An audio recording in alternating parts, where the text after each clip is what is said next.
Cool Figure TV. Revolutionary salute. Revolutionary salute. Like, share, subscribe. Welcome to the House of Revolution. You know I'm your humble host, the Yao Mean of Revolution. False flag attacks are real terror. Benjamin Netenyahu is out of control. Before we get into that, be sure to wipe your feet. That means hit the like button. You in the House of Revolution. Like, share, subscribe, support the platform. Y'all, very dangerous times we are living in with these holidays going on. The small hats is attacking all over the world. You got to be very aware of what's going on. We could say this is tragic. Let's pray this never happens. Just when I thought that the Bondi Beach shooting in Australia was just another situation where we could say this is tragic, let's pray this never happens again and move on, Israel and the United States had to make it weird and somehow bring Iran into this. So now the conspiracy theorists in me got some questions we gotta ask. Now a sensible person would just chalk this up to a normal, senseless act of violence, but instead Israel now has the Mossad conducting an investigation, a separate investigation from the authorities, asking and probing whether or not Iran was involved in the shooting at Bondi Beach in Australia. And then the U.S. comes around and makes it even weirder because they said if Israel finds something that actually does tie Iran to the shooting, then they will recognize Israel's right to strike Iran in response. So first of all, let's talk about the fact that there doesn't even seem to be a slither of proof that Iran was tied to this at all. But even still, if Iran was tied to this shooting, wouldn't this be something for Australia and Iran to resolve? That good damn. Why does Israel get to attack Iran for something that happened in Australia? And why does the United States get to decide whether or not that's justified? Why are you even getting involved? They're making this claim because the shooting was at a Hanukkah event. But wait, there's more. Bibi Netanyahu accuses the Australian Prime Minister of fueling anti-Semitism. How, you might ask? Well, Bibi Netanyahu says the Prime Minister's call for a Palestinian state fuels anti-Semitic fire and it rewards Hamas terrorists. Oh yeah, the news isn't really talking about that part. The fact that Australia actually recognized Palestine and is calling for the recognition of a Palestinian state, which, logically speaking, would probably tamper down any anti-Semitic sentiment in the country. But instead, Netanyahu is saying that rewarding Palestinians with recognition is somehow increasing violence against Zionists. What a joke. That math doesn't math arithmetically speaking. Yeah, actually Netanyahu has had a problem with this prime minister in Australia's growingly pro-Palestine stance for quite some time now. And given that Netanyahu is always looking for an excuse to strike Iran, it's kind of hard not to look at the timing, the way this was handled, and the fact that one of the shooters was once again conveniently Googled in Tel Aviv days before the shooting actually took place. And what takes the cake is that the man, the innocent bystander who stepped in, Ahmed Al-Ahmed, was a Muslim. There was a Muslim immigrant who stepped in to take the gun from one of the shooters who literally saved lives, and the news isn't talking about it because that would destroy the narrative. But let's be honest, it isn't like Israel is above taking out some of their own if it helps further their own agenda. So excuse me, that if given the facts that we do have available to us, lead me to believe that there's definitely something more sinister going on behind the scenes. And as usual, Israel is pulling the strings.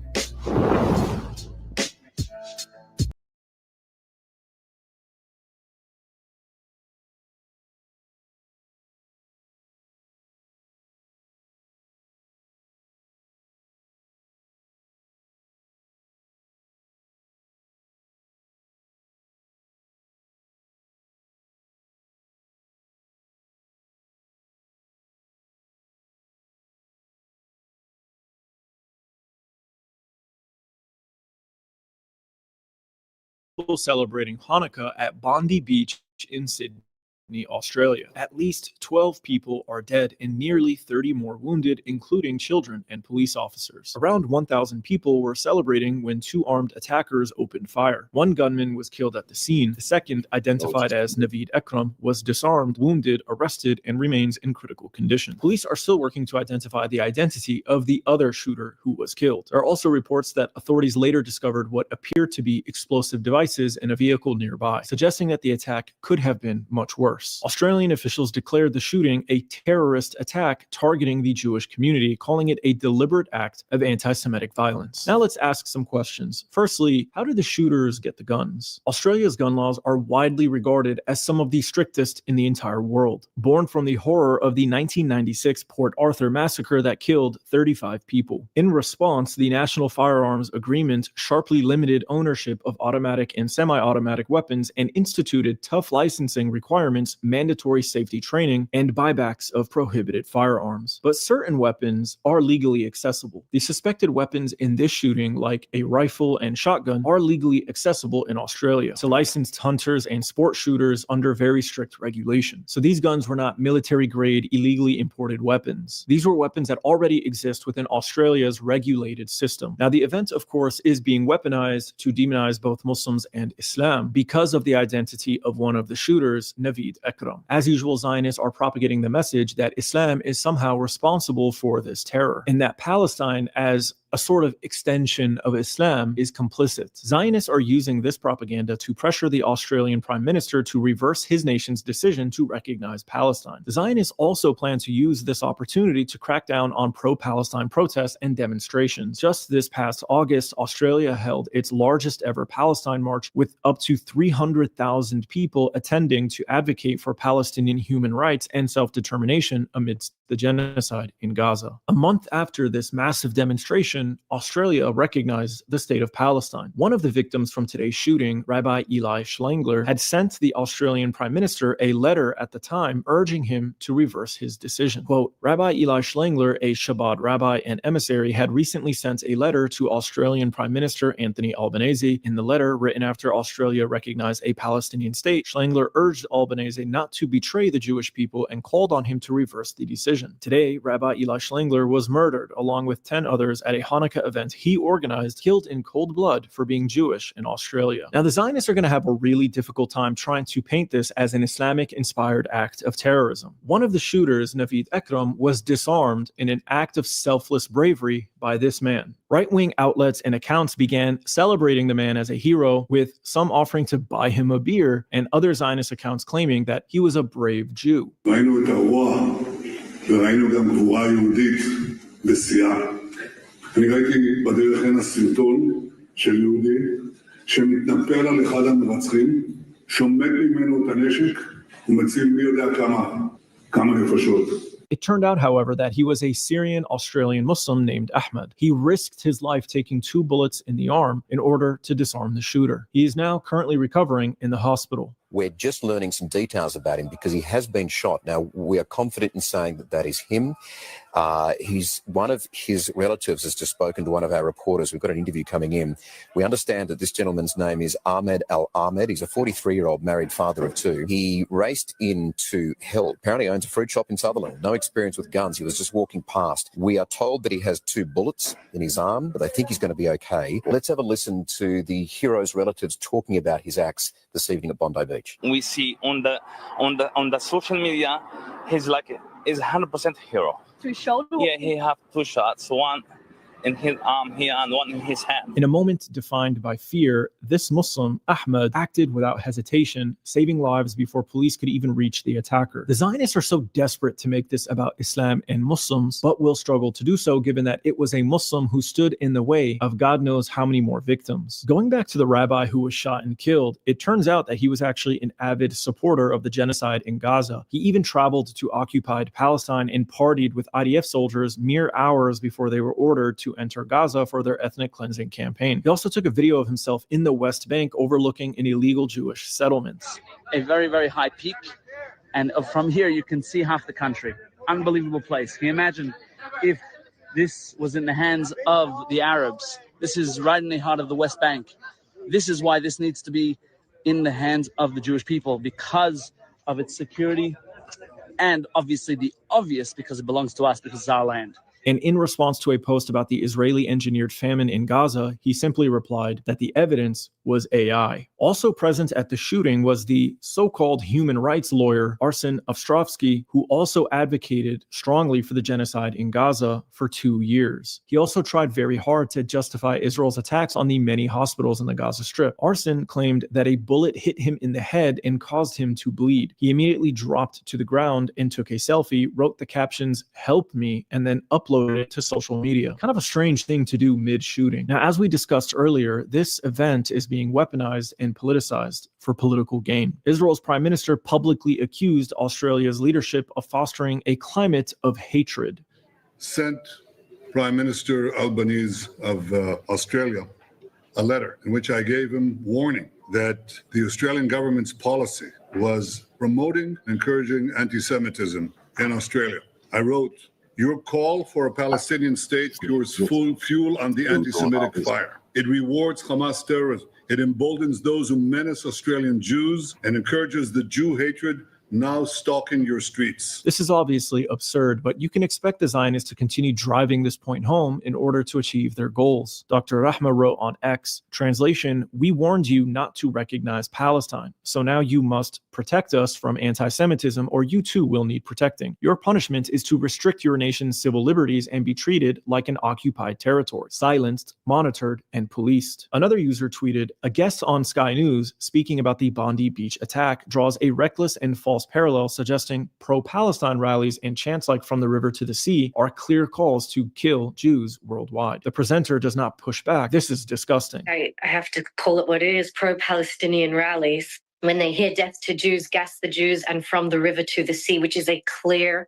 directive of kill Jews worldwide. Globalize the Intifada means kill Jews wherever you are. And this tweet here by Candace Owens from a few weeks ago is now going viral. They have been signaling a 9/11 style attack is coming the second week of December. Save this tweet, it will age well. The shooting took place on December 14th, the final day of the second week of December. It's too soon, of course, to speculate, but anytime you have a mass shooting like this, you have to question nefarious actors like intelligence agencies. And there are some interesting questions swirling around. For example, an IDF soldier asked, "Do you think Iran is behind the Sydney attack?" An Iranian Twitter user replied, "I got fatigue of Israeli Jews constantly trying to agitate the Goyim to bomb my country. The shooter, Naveed Ekram, is literally a Pakistani from Lahore. Both shooters went to the Salafi sectarian MI6-funded El Murad Institute. On the bookshelf, you can see titles by Ibn Baz, Al Uthaymin, and other slimeball authors associated with Saudi Wahhabi Salafism, a sect that is openly hostile to Iran, Iranian people, Iranian culture, Shia Islam, and the Iranian state. Tired of this stupid bullshit over and over and over and over again, and dumbasses keep falling for it. These shootings are intentional and designed to distract people from Israel's crimes and point to the finger at people and countries Israel wants to destroy." There are also reports that the shooter's name may have been Googled in Israel a day before the shooting. One of the perpetrators of the Bondi Beach attack in Sydney, Australia, was Googled in Tel Aviv on December 13th, one day before the attack. Now, this is something that was claimed about the DC shooter with the National Guard and Charlie Kirk's assassination. It's very difficult to actually verify this information because of the fact that the data changes either because of traffic or an issue with the algorithm, or perhaps it getting deliberately wiped. There are also time differences to consider as well. So I don't actually know if it's accurate, but I do think it's worth mentioning. Now, if you're interested, you can watch my recent video about the Zionist psyop to demonize Muslims and Islam in order to pit Muslims versus Christians in the West so that they can deflect attention away from Israel. There are a lot of unanswered questions about this shooting. For example, who exactly were the attackers? What was their background? What was their motivation? Were they acting alone? Were they guided by others? Were they manipulated and influenced by other people, perhaps an intelligence agency? Why did they target this specific event? Let me know what you think in the comment section. Is there anything that I'm missing and that I need to be made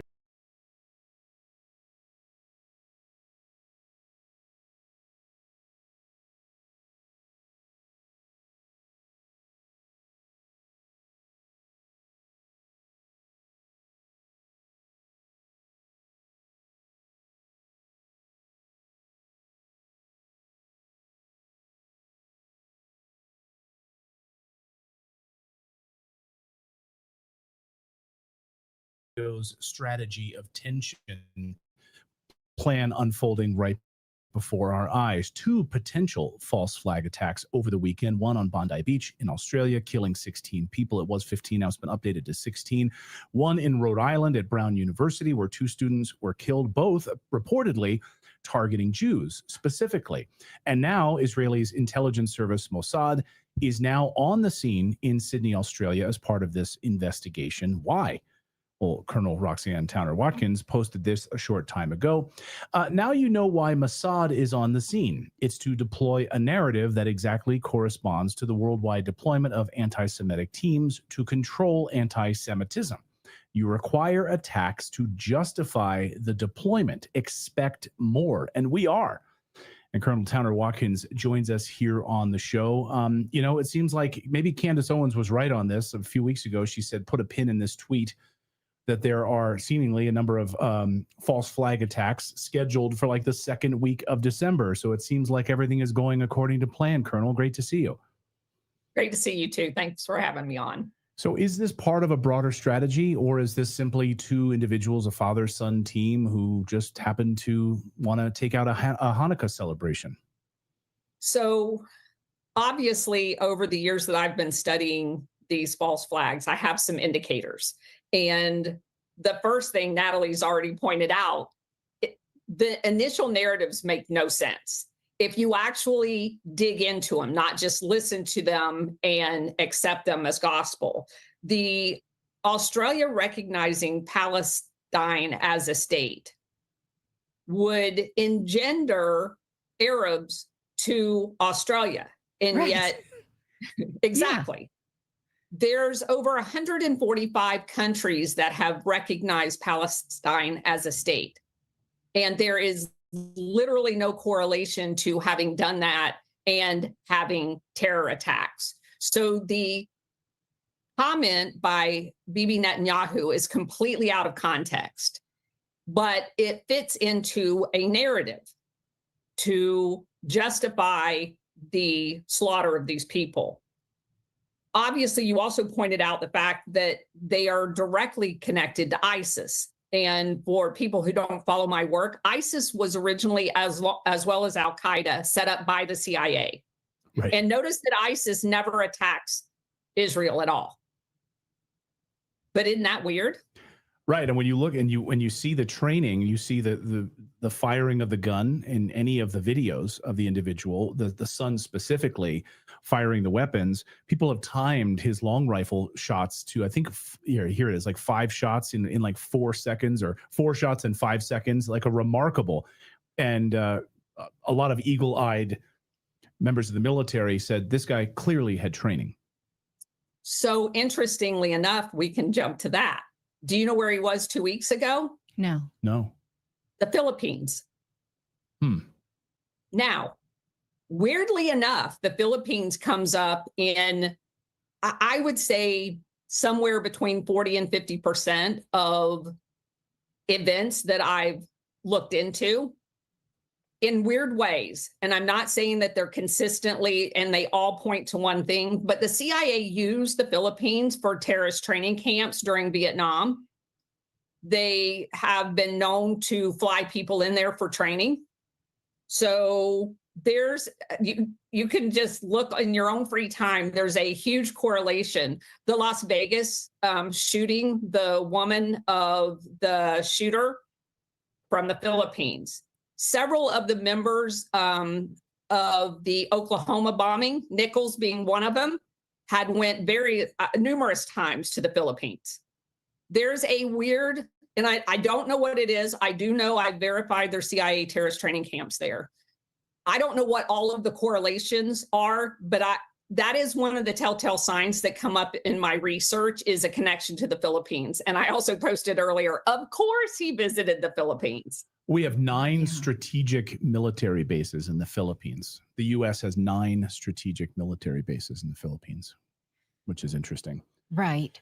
Now, I want to make this connection of who is getting involved, who is inserting themselves in the narrative within the first few hours. Now, already, again, we have this Iran connection, but it's poorly sourced. We have it from the Telegraph. It's, sources say may have been linked. And again, Why would Mossad have anything to do with this when the attack was on Australians? What they're doing is making this link that Israel makes a claim to worldwide Jews, no matter whether they want it or not. And they're saying this was our people. They were not Israelis. So can we explore that connection a little bit and how it's being exploited and what Benjamin Netanyahu says he now expects? So they're obviously there to shape a narrative, that this is narrative deployment. And to have Mossad on the ground there is very critical to what gets exposed and what doesn't. And I would say there's zero connection to Iran that is documented, zero. As a matter of fact, there's even pictures on the Sun's Facebook of him in front of a library shelf of Sunni Islamic material. So there's literally no connection to Iran at all. That's another narrative deployment. And when these narrative deployments happen with no factual basis, the point of doing that in the media is get people to then source that false report in other reports so that you can deploy that narrative.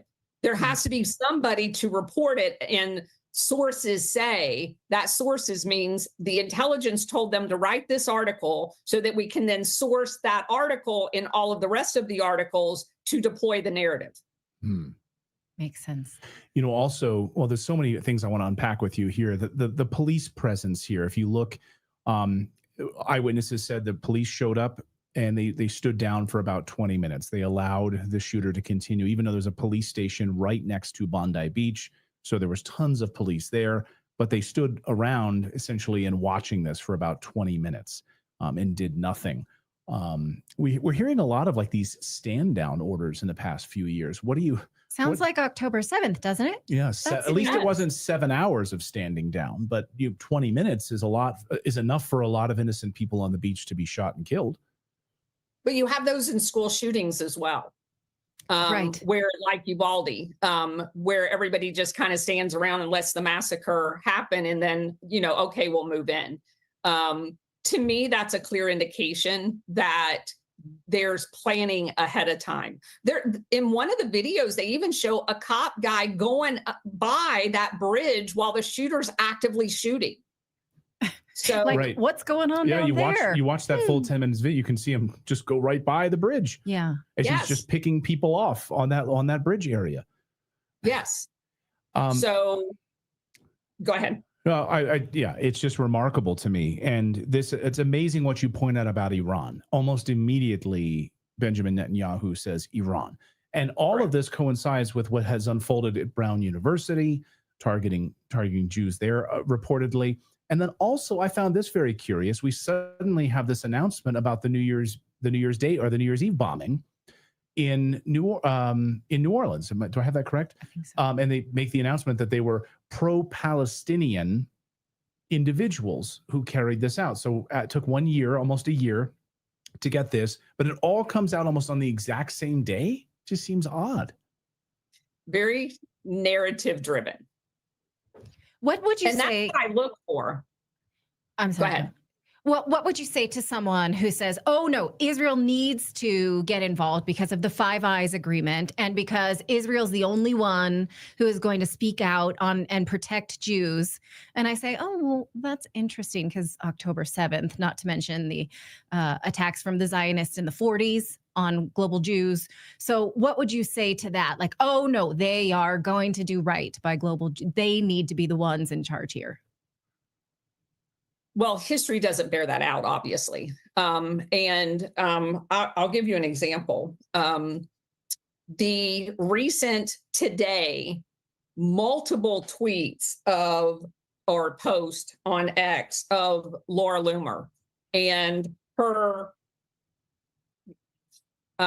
insistence that we need to recreate the JDL, the Jewish Defense League. If anybody knows that history, the JDL was a terrorist organization that was caught multiple times. Like in one case in Philadelphia, they were dressing up and hosting a Nazi parade under a false name when the guy's name that did it was actually Mordecai Levy.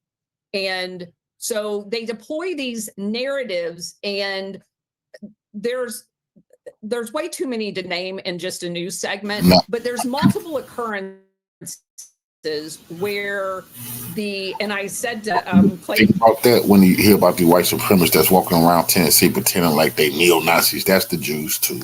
Before we went on the air, when you have to actually create anti-Semitic events, you don't actually have anti-Semitism. Because if anti-Semitism was so prevalent, you wouldn't have to create events to claim they're anti-Semitic. And yet throughout history from 1948 till today, there you see a perpetual wave of false portrayal of Jewish people pretending to be something other than Jewish people in order to trigger an attack on the Jewish people so they can claim anti-Semitism. But what you're saying, go ahead, David. I was just going to say real quick, it's like a mass Jussie Smollett situation.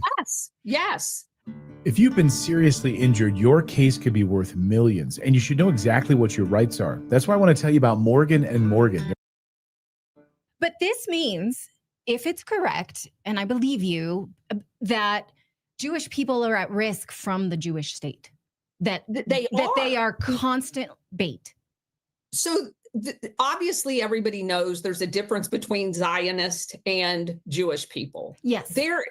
There is a plethora of Jewish people that obviously have never moved to Israel because they do not want to be governed under the Zionist tent.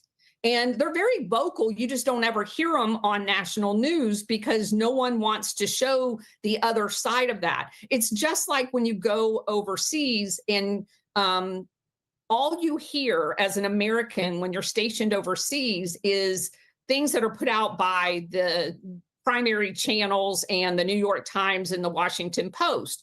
So you can live for 3 years overseas as a military person and have no clue what's going on in your own country because you're saturated with CIA talking points posing as media coverage. And I experienced that firsthand.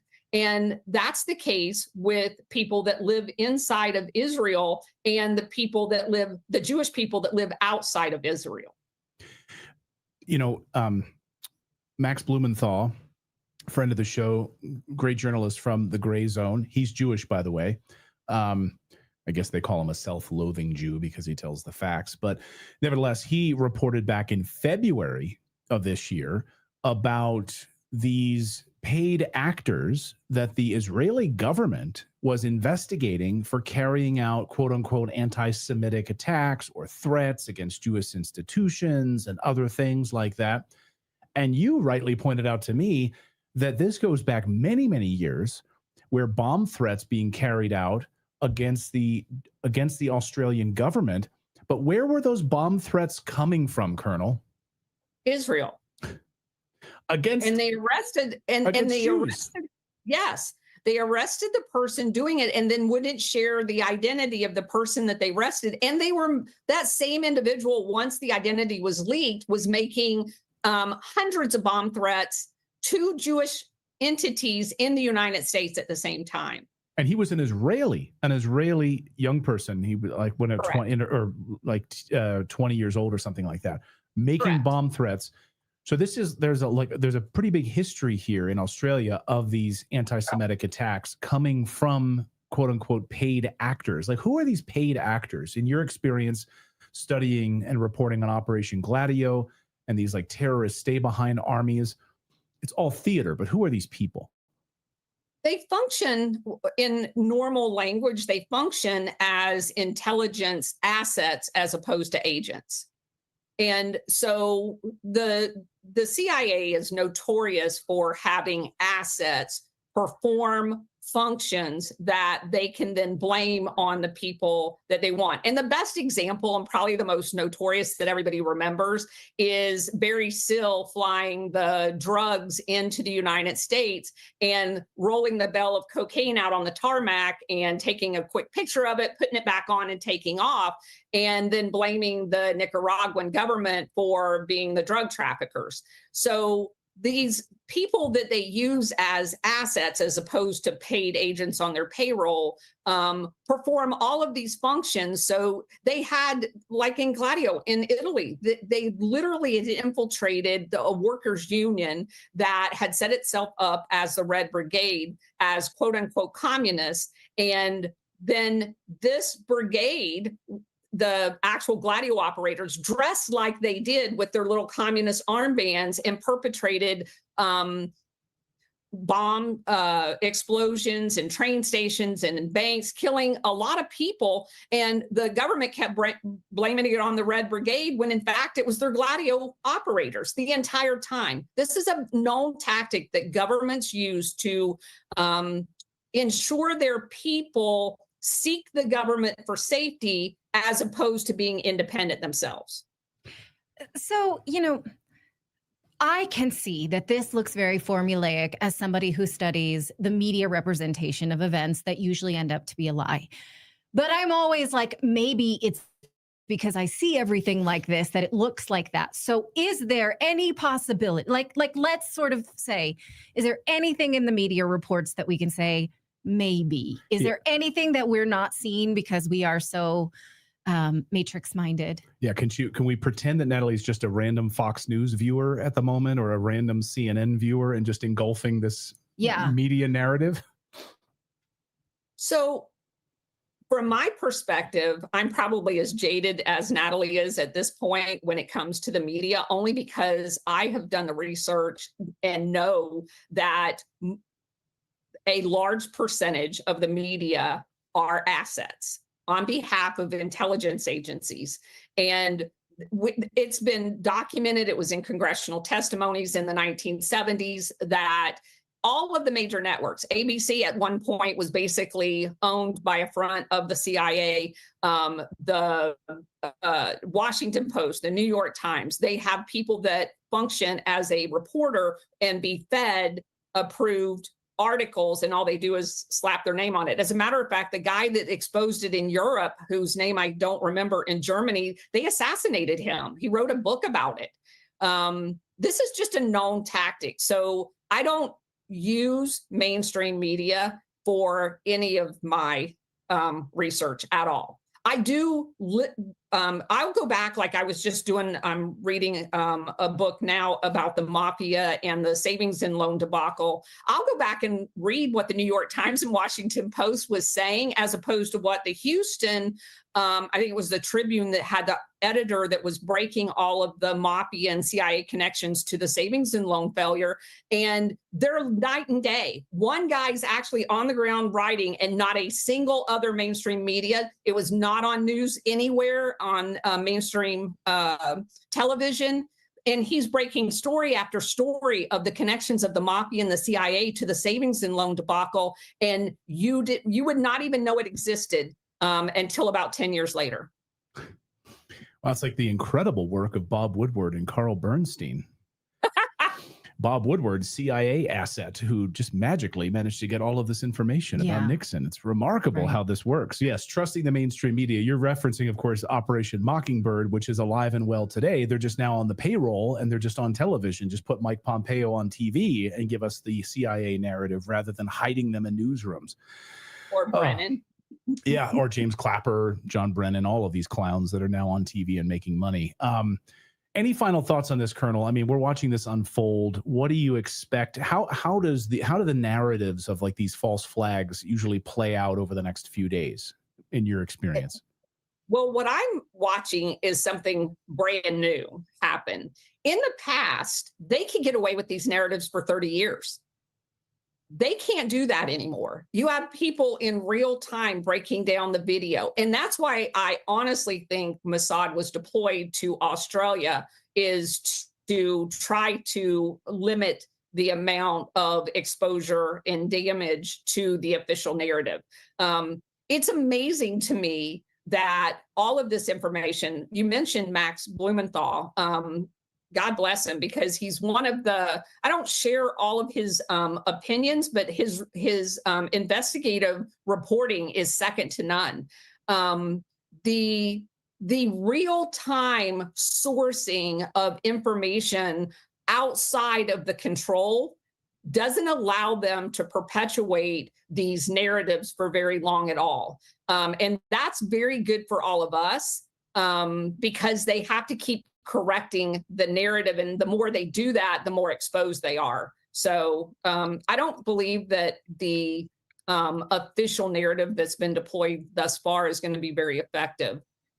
Yeah. Well, and I say that this sounds cliche, but I say this a lot, that I feel like, you know, X may not be 100% free speech, but I feel like there's a revolution on social media right now because they're not able to push what they used to and keep us in the dark, because so many people are awake to what's going on now.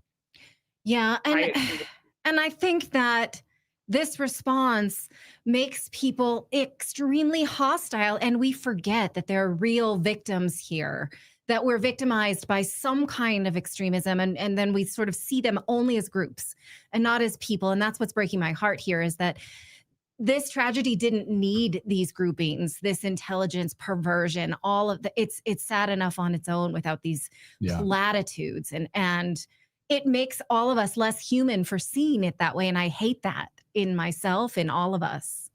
But I would argue it wouldn't even have happened if they didn't need the narrative. Right. Yeah. And one of the things that someone I saw yesterday said something about the fact that quit showing the shooters and focus on the victims. What's very interesting about that is they do, from an official narrative, want you to focus on the victims. And in actual CIA documentation, they exploit women and children because it generates the most emotional terror in a society when they become the victims. Wow. There's a lot in those CIA documents, you know, in the media manipulation too, and how this is all unfolding right before our eyes. But I think you're absolutely right. Now that we have this form of new media and we're able to debunk this in real time with great journalists, that's very, very important. Colonel, and you're one of those voices that we turn to in times like this. So please, everyone, follow Colonel Towner Watkins on X. Really one of the keenest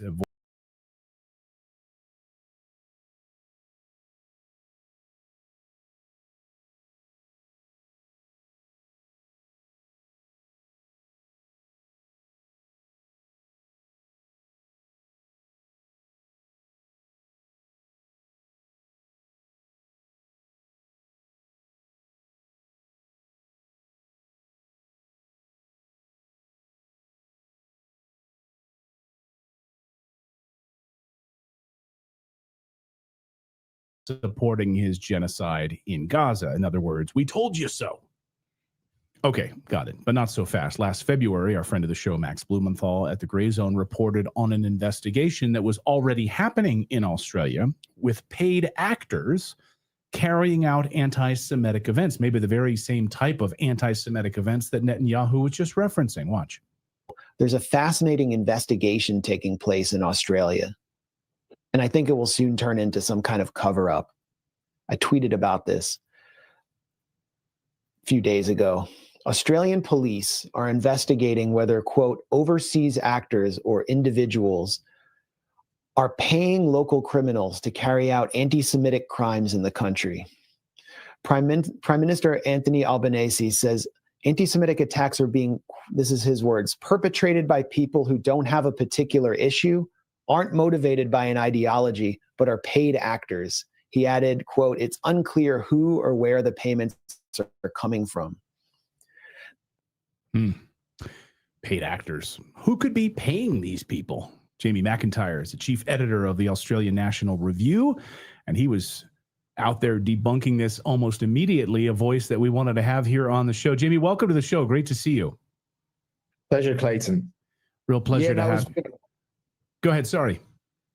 Yeah, no, it's very interesting. At Australian National Review, we always like to help people predict what's likely to happen. If it's the typical suspects that you'd have to, if you look into investigating any murder, and this is a mass murder, you got to go who has motive, who has past behavior, pattern of history, and who also has capability to do these things. So that puts about 95% of a particular state you've been talking about. So if you're a betting person, so we put up many challenges. We put up $1 million challenge very quickly that we bet this was the fake state created in 1948, other people would call Israel. And if it is Israel, this is what you'll look for. Of course, they will blame a Muslim or a Islamic terrorist, but they would not tell you that they fund Islamic terrorism and recruit Islamic terrorists, such as ISIS, etc., was created by this state. They'll also push out a narrative. They'll use most likely paid actors, etc., etc. So there's a particular formula they follow. So it's a matter of people working out themselves. If they follow fake news, they're always going to believe fake news, which I tell most people, if you don't have time to be a geopolitical expert, simply whatever they tell you on the news is pretty accurately the opposite of the truth. So when they're telling you, framing, obviously, it's a Muslim or it's an Islamic terrorist, you know that's not the truth. So you only have to start searching, go, well, what is the truth? And I think the question is, are they getting, Clayton, are they getting sloppier, Mossad and Israel, or is it that people are just waking up? And my feeling is people are waking up. What people don't realize, though, is that how many people in the West, I call them dumbed down Westerners, still don't know who did this September 11th. How many Australians don't know who was behind, when we did an investigation, who was behind the Bali bombings in 2002? We did the investigation. Is it possible Mossad, Israel, was behind the Bali bombings that killed 300 Australians in 2002? And we found out not only was, but the same Mossad cooperatives that organised that were behind the Port Arthur massacre over 30 years ago in Australia, which brought in the removal of our strict gun laws back then. So the people are going to continue to die until enough people wake up and realize who's behind these attacks. If more people were aware today of who does these attacks, then we could have stopped these attacks. So it's so critically important that people find out the truth themselves, because they're not going to listen to people telling them the truth. They have to dig and stop believing fake news media. And then we have a hope to stop these sort of attacks by this evil regime that thinks they can get away with it. Now, what do you think of the narrative then that Palestinians, because Australia recognized a Palestinian state, that this fueled anti-Semitism? I would think that the opposite would be true, but I can't follow this logic. It's so asinine. Does anybody? Who buys that?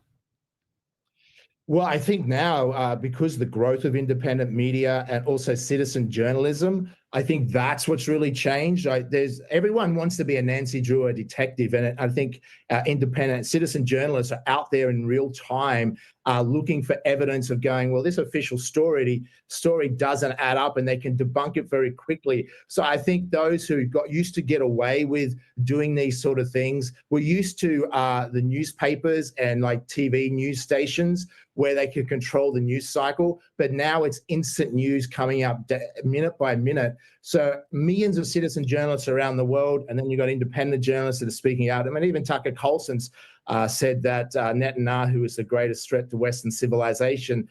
So many people since COVID are very skeptical of the government, very skeptical of mainstream media, because they lie and lie all the time. The other thing is, where was the police response? I've lived in Bondi before. Anyone that's been to Bondi, I've never been to Bondi once yet, and there's not police there all the time. Yeah, let's put this up on the screen if we can, Philip, which is the police response. The reports are this afternoon that from eyewitnesses who were there, that it was 20 minutes before police did anything. They stood by, and there's a police station right there next to Bondi Beach. So what were the police doing standing down for 20 minutes while they just opened fire on these individuals? As I said to Colonel Watkins a few moments ago, there's a lot of standing down happening lately. Yeah, I mean, obviously, were there stand down orders? Charlie Kirk asked of Netanyahu, and we know what happened after that. So were there stand down orders? Generally, what they do in these situations is they bamboozle the police force. They might make calls in and have them sent somewhere else, or they say it's under control. We've got specialists here dealing with it. Stay back. Don't interfere. We're taking care of it. Whatever they do, that needs to be investigated. But they do something to bamboozle or distract the local police operations. So they can't do what they should have done. If any one of us went with an assault weapon to Bondi or anywhere in Australia and started shooting people, there's not a hope in hell you could do that for 20 minutes and not be taken out by police. So I want to talk about the narrative that continues to unfold, because now we're seeing Western governments and mainstream news popping up and saying, I told you anti-Semitism is on the rise. If you look at this graphic from Fox News, they're saying, look at this surge of attacks just in the US alone. What they don't say here is that the way that the ADL is defining anti-Semitism is seeing problematic comments about Israel. So it stands to reason that that definition of anti-Semitism is on the rise, because in my opinion, Israel merits problematic comments. So, what are they selling us here based on this graphic? Well, they're trying to suggest, first of all, anti-Semitism, if it's on the rise, is probably on the rise as the rise of bombs that are dropped on children is on the rise every day in Gaza. So Netanyahu, in that speech I highlighted before, is trying to say the Australian Prime Minister or Australia is responsible for the increase in anti-Semitism in Australia. Not like, we're not the ones dropping bombs on children. We're not the ones that snipe at kids in the head, not once but twice in Gaza. So they can do that in Gaza. What makes you think they can't do it in Bondi or anywhere in the world? So the rise of anti-Semitism, they need the rise of that. They thrive off that. They want to divide, Christians against Muslims. They want to also scare the bejesus out of Jewish people, so they send more money back to Israel or relocate out of Australia back to Israel. That's part of their plan. I mean, half my friends are Jewish, and most of my Jewish friends support my politics, which are very aware. They don't like Netanyahu. They don't like this regime. And I think people are a bit sick of this whole anti-Semitic thing. No, we're anti-Israel and we're anti-dropping bombs on innocent children. Yeah, but that's not a popular Makes opinion. sense. What if the censored medicine that saved millions during the pandemic was being made mostly in China today? It's true. About 80% of the world's ivermectin supply comes from Asia, but not at the wellness company. Introducing American-made ivermectin, safe, trusted, tested, and produced locally in Florida. Ivermectin has been prescribed globally for more than 30 years and even earned the Nobel Prize in Medicine for its proven ability to eliminate parasites. But after the success of treating COVID, emerging research shows the wonder drug can actually help with everything, from rosacea, arthritis, even cancer. Most pharmacies charge $5 a tablet for 12 milligrams or less, but the wellness company is offering a higher 18 milligram dose for just $3.50 per tablet. You get a 6-month supply of 84 tablets at an unbeatable price. So support American medicine and patriotic doctors, not China's supply chain.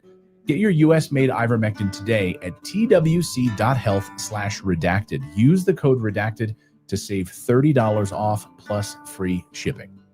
And, as you heard Netanyahu tell the prime minister, hey, we warned you, back in August. I sent you a letter about this. Max Blumenthal of the Gray Zone reporting back in February, as I reposted his tweet, that there had been investigations by the Australian government into these anti-Semitic events in Australia, these paid actors. So it was already being looked at by the government, these quote unquote paid actors, to incite violence in that country. I mean, was this a surprise to you at all? No, we like Candace Owens was pretty on the ball and said, a month or two ago, you've seen her post where she predicted by the second week of December there'd be a terrorist attack in somewhere like this, and we're going to do a terrorist attack. We also predicted that. We said, of course, it's a typical playbook. As they're losing control, the dying days, I think, of a desperate regime, they become more desperate and they're going to do these things. The attacks on the synagogues in Melbourne, etc.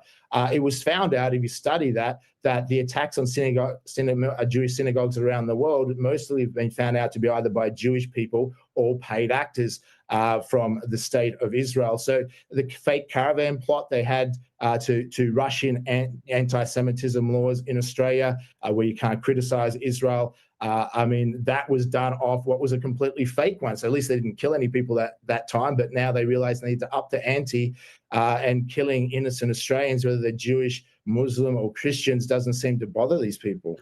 It seems like you weren't even just surprised by this at all. I was watching your tweets almost immediately. You were all over this. This is a false flag. This is absolute bullshit. They are playing us right from the beginning. you nailed this. Yeah, we have a habit of being able to predict the future. It's not because we have a crystal ball or know in real time what's likely to happen. It's because I guess if you put a jigsaw pieces together, you know what the jigsaw looks like when it's complete. You have a view or vision that other people mightn't if they've never put the jigsaw piece together. But so those who studied independent media and critical thinkings and don't swallow fake news, we've figured out pretty much why is there wars in this world and why is there terror attacks? And that was an answer I asked many years ago and found the answer. And it all leads back to predominantly 95% of attacks tend to be by Mossad and Israel. They created global terrorism. So a lot of Australians will be going, why does these tragic things happen? Well, my message to Australians is because whenever we're dumbed down and believe fake news, because what happens when there's an emotional triggered event like this and they want to emotionally trigger us, most people go right back to watching the TV and everything they say on TV, they just consumed by it, believe it to be true. They lose their ability to critically think. We don't want this to be another Port Arthur massacre where 30 odd years later, most Australians have no clue who slaughtered Australians on that day or who did the Bali bombings, or for Westerners around the world, who was behind September 11th. Now, something that I recognized right away, because I'm watching this happen and I think, okay, maybe this is an Islamist extremist who wanted to kill Jews during their Hanukkah celebration, possibly exactly what they're saying it is. But as soon as I see these media outlets saying that a Holocaust survivor was amongst them, I'm thinking, okay, wait, the youngest Holocaust survivor has to be 80, right? And the picture that they're giving us is a woman who clearly is not 80. And then it says that it was her husband who died. Okay, so you go in to read their story. He survived an exile in Siberia during World War II, which was never under Nazi control. People who live in exile because of wars, that's not the same as surviving a Holocaust concentration camp or a ghetto. And so I can tell right away that they are playing on our emotional programming around the Holocaust to make this worse. And it doesn't need it. His death is tragic enough. It seems like he jumped on his wife to save her. We don't need to do this. And as soon as you see this emotional manipulation, that's the rest of us, you can't help it, right? It's not that we don't have any sympathy or sadness. Absolutely, I do. But once I see them, it's not him who did this. Once I see the media doing this, I'm angry. How do you feel about that? Yeah, absolutely. That's what you've got to look for. And I say to people, if they did it, let's see if they did it. This is what they will do. They will obviously paint it as Islamic terrorism, but not let you know that they're the funders of Islamic terrorism and they recruit these people to carry out these acts. They'll hide that from you. They'll push a narrative that we must stand with Israel, because that's what they want Australians to do. And many Australians do foolishly still stand with the state of Israel. Many Jewish still stand with the state of Israel. So you just look at what they go about doing, and then you go, oh, hang on, how are we able to predict exactly what they're doing ahead of time, what they would do? Because it's the same old playbook. Then the guy that was survived October 7th. Then magically arrives in Australia 2 weeks ago to fight anti-Semitism, a Jewish spokesperson covered in blood with a bandage on, etc. And that's who they're interviewing as the face of this tragedy. But he has time to take a selfie in the middle of a massacre when he should be more concerned about his children, etc. I mean, it's just absurd. And they expect us to believe this theatrics. I mean, it's just not necessary unless, of course, you're trying to push an agenda which is fabricated to mislead and deceive the Australian public, which it is. They want people to stand with Israel. They're losing massive support around the world, especially from young people that weren't around when Port Arthur massacre and even September 11th happened. So they need to continue to manipulate the public, and that's why they base it on deception. Right. Yeah, this guy takes a selfie and then libs of TikTok blasts it out all over the place. Like, oh, he was a survivor of October 7th, and now he's a survivor of this. The Jew hate must stop. I want to ask you this, Jamie, before we let you go, and you've been so kind with your time. I know you woke up at like 5 a.m. there for us to do the show, so thank you for that. Man, you're sharper at 5 a.m. than I am all day. So thank you for that. But we just got this news in just a short time ago, which is Rabbi Kaplan, which is Trump's pick now for the U.S. anti-Semitism czar. So now, thank God, in the United States, we have an anti-Semitism czar. It's going to have a whole division inside of Marco Rubio's State Department designed to battle anti-Semitism on the internet. So thank goodness more censorship is coming in the name of Israel. Yeah, absolutely. So watch also what laws they all push through during the Christmas break when Australians aren't paying attention in Australia. I suspect there's already evidence coming out they're going to make the gun laws in Australia, which are already the strictest in the world, even more stricter. Why are they concerned that we might have some people might have guns? Maybe fight back in the future. So that'll be more stricter. There'll be more censorship. People like myself, I had to leave Australia some years ago because we exposed the COVID fraud and we were threatened and our journalists threatened. So I live in a safe haven in Indonesia. But every time I go back into Australia, I have to be careful because I've been pulled aside many times and interrogated at the Sydney airport. And I know that if I continue to speak out against this state, like many independent journalists, that life is going to get harder and harder. Anyone that's critical of Israel, we will be targeted. But we've got to have principle. We've got to have honor. We're not Ben Shapiro's here that take shekels for lying for a fake state. We will speak the truth because that's what we stand for. Jamie, I hope you'll come back. You just made my day. Thank you so much. Great to have you.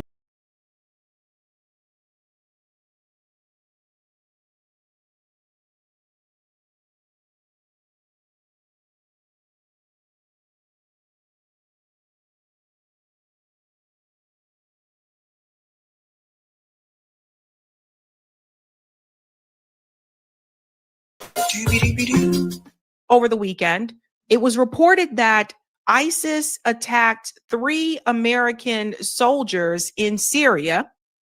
Along with that, there was another attack at Bondi Beach in Australia, which is now being called as an anti-Semitic attack. We're talking about 3 major events here that happened in one weekend, guys. Bondi Beach, ISIS attacks American soldiers in Syria, and now Brown University. I don't think this is a coincidence at all. This is all happening in plain sight. Listen to what Donald Trump said about the ISIS attack. You know how it happened? It was an ambush, terrible. We also have 3 wounded. They seem to be doing pretty well. But we mourn the loss. These are 3 great people. And it's just a terrible thing. Syria, by the way, was fighting along with us. The new president of Syria is, as they told me, and I'm not surprised. Their volume isn't that great on this, guys, because there's the helicopter. It sounds like a helicopter nearby. But what he is saying is that there was an ambush attack against those American soldiers. And he said Syria was working along great with us, the president of Syria. Now, let's remember Jolani, who is the president of Syria, who's basically installed by the U.S. government. Let's remember that he was former Al-Qaeda. This guy was the same person that was wanted for years, and they had this reward, like millions of dollars reward, to turn this guy in. And somehow the U.S. government decided to, let's get Jolani and make him our puppet. And they managed to convince a lot of American people that he's this good, great guy now, and he's now the president of Syria. That was all in part of the overthrow of Assad.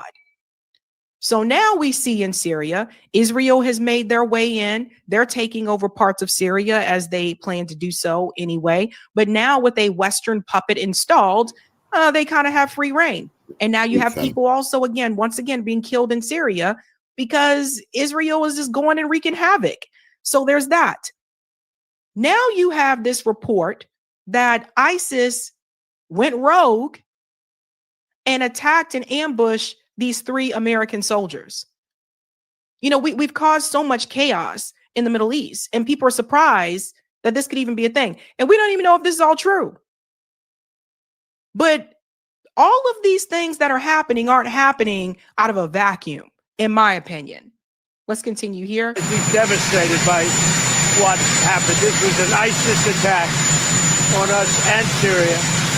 And again, we mourn the loss. And We pray for them and their parents and their loved ones. Very, very sad. Mr. President, will the U.S. retaliate against ISIS? Yeah, we will. And there it is.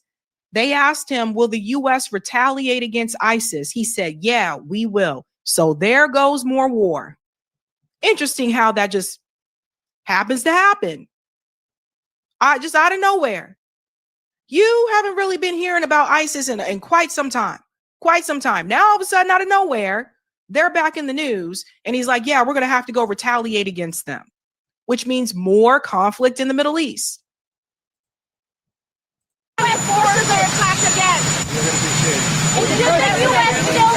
will retaliate. Thank you very much. That is President Trump on the South Lawn just moments ago as he was about to board Marine One for the short trip up to Baltimore for the Army-Navy football game. On some aspects of that, very direct and very blunt in his reaction in terms of retaliation. Michael, your thoughts about what we just heard? Well, first, I thought it was, of course, appropriate, and that's what the nation wants to hear. They want to hear sorrow, but they want to hear that we're going to go after our adversaries, and you got that out of the president. What was also interesting to me, though, was the president's knowledge of what's going on in Syria generally. Remember, there's a new leader there, and we actually had him over here to the United States, and we've been experimenting with loosening some of the sanctions so that they might be able to grow economically. He's not already talked with this new president of Syria. He's expressing solidarity with him. He's saying they were attacked also in addition to us. So he's sort of growing the conflict outward and saying, you all need to help us. This is against the both of us, and we need to band together and align to make sure that we can kill off ISIS in your territory. They are already aligned. See, this is the problem with corporate media. He is trying to persuade the American people that there's no alignment there. They were aligned the moment that al-Assad was overthrown and he was installed. And both administrations supported that, by the way. Remember, Assad was overthrown under the Biden at the very end of the Biden administration. Biden and Trump support Jolani being president of Syria, because it points to their greater foreign policy interests in the Middle East. So again, we see this collaboration with both these parties when it comes to the Middle East. But this commentator here is trying to make people think that, okay, they don't work together, but now they're going to have to work together. They've been working together. They've been together. That's how he got there. He didn't wake up one day and was just like, oh, I think I'm going to try to be president of Syria. They installed him. They've been aligned from the jump, from the get-go. So now they'll try to get Syria and, of course, also Israel to jump in here and say, let's fight these guys. We got to fight back against ISIS. You wouldn't even have an ISIS if it wasn't for the overthrow of Saddam Hussein. This is something that they won't say this on corporate media. Of course, the U.S. government isn't going to tell you this. Had the U.S. government had left Saddam Hussein alone, had they kept their nose out of his country and his business, you wouldn't have had ISIS. Once they overthrew Saddam Hussein, that opened the door for ISIS to rise.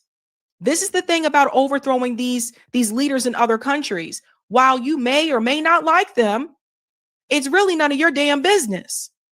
But for most of them, while those leaders are in power, they were able to keep certain factions like that in check. Saddam Hussein was able to keep an ISIS from forming. But the moment the U.S. government came and they toppled him, boom, bam, boom, there's the ISIS. I would go as far as to say, as the commenter said in the chat, the U.S. basically did create ISIS. So they had a reason to fight him, another reason to go into the Middle East and wreak havoc on more people in another country. And that's how this works. This guy is not going to tell you that. Otherwise, he would not be on Fox News. Ay, ay, ay. Becca, your thoughts on the tone from the commander-in-chief there? No, I mean, it's pitch perfect. wishing well for the families who are obviously just grieving and finding out all about this today. But then also, yes, of course, we are going to retaliate. And also interesting, I was looking to see what he would say about Ahmed al-Shara, the new president of Syria too. He quickly made the point that he has spoken with him. So look, I mean, it's a risky decision, what we're doing here, but we're trying, we, the United States, are trying to have a country in the region that is, we understand it's not a liberal Jeffersonian democracy. It's still a difficult place, but it's pro-America at this point. It's a huge improvement over Bashar al-Assad, who is now hiding out in Russia, by the way, because he was a puppet of the Iran regime. And so you do want to have but that also puts a lot of pressure and onus on this new regime to make sure that their area is secure for U.S. forces who are going to be operating there. So I think there's still going to be more to come to hear the consequences and hear what else is going to happen with our relationship with that new regime as well. So 3 American soldiers attacked by ISIS, allegedly, and the response is, let's send more American soldiers there. Guys, look, I know I come from a military family, and I know I've said this before, but I'm going to say it again. Guys, get out of the military. Get out. Do not go risk your life for this country, for this regime. Get out of the military. Just get out. Run as fast as you can. Now, when I say that this is all happening in plain sight, I found it very interesting. Over the same weekend, there was another attack in Australia, and this is all connected, at Bondi Beach. And they are saying this attack is anti-Semitic. And this is what I'm trying to tell you guys. It's all connected. They're trying to raise Israel's influence in the world stage, from the pastors going to Israel to these attacks, one after another, trying to get more people to get on board with Israel and what they want. And the U.S. government is going to use these attacks as an excuse to continue escalating in the Middle East, and also to bring about censorship, which is another thing people need to look forward towards. Listen to this. A gunman killed at least 11 people in an attack on Hanukkah celebration on Sydney's Bondi Beach. Now, this is in Australia, but all this happened in the same day.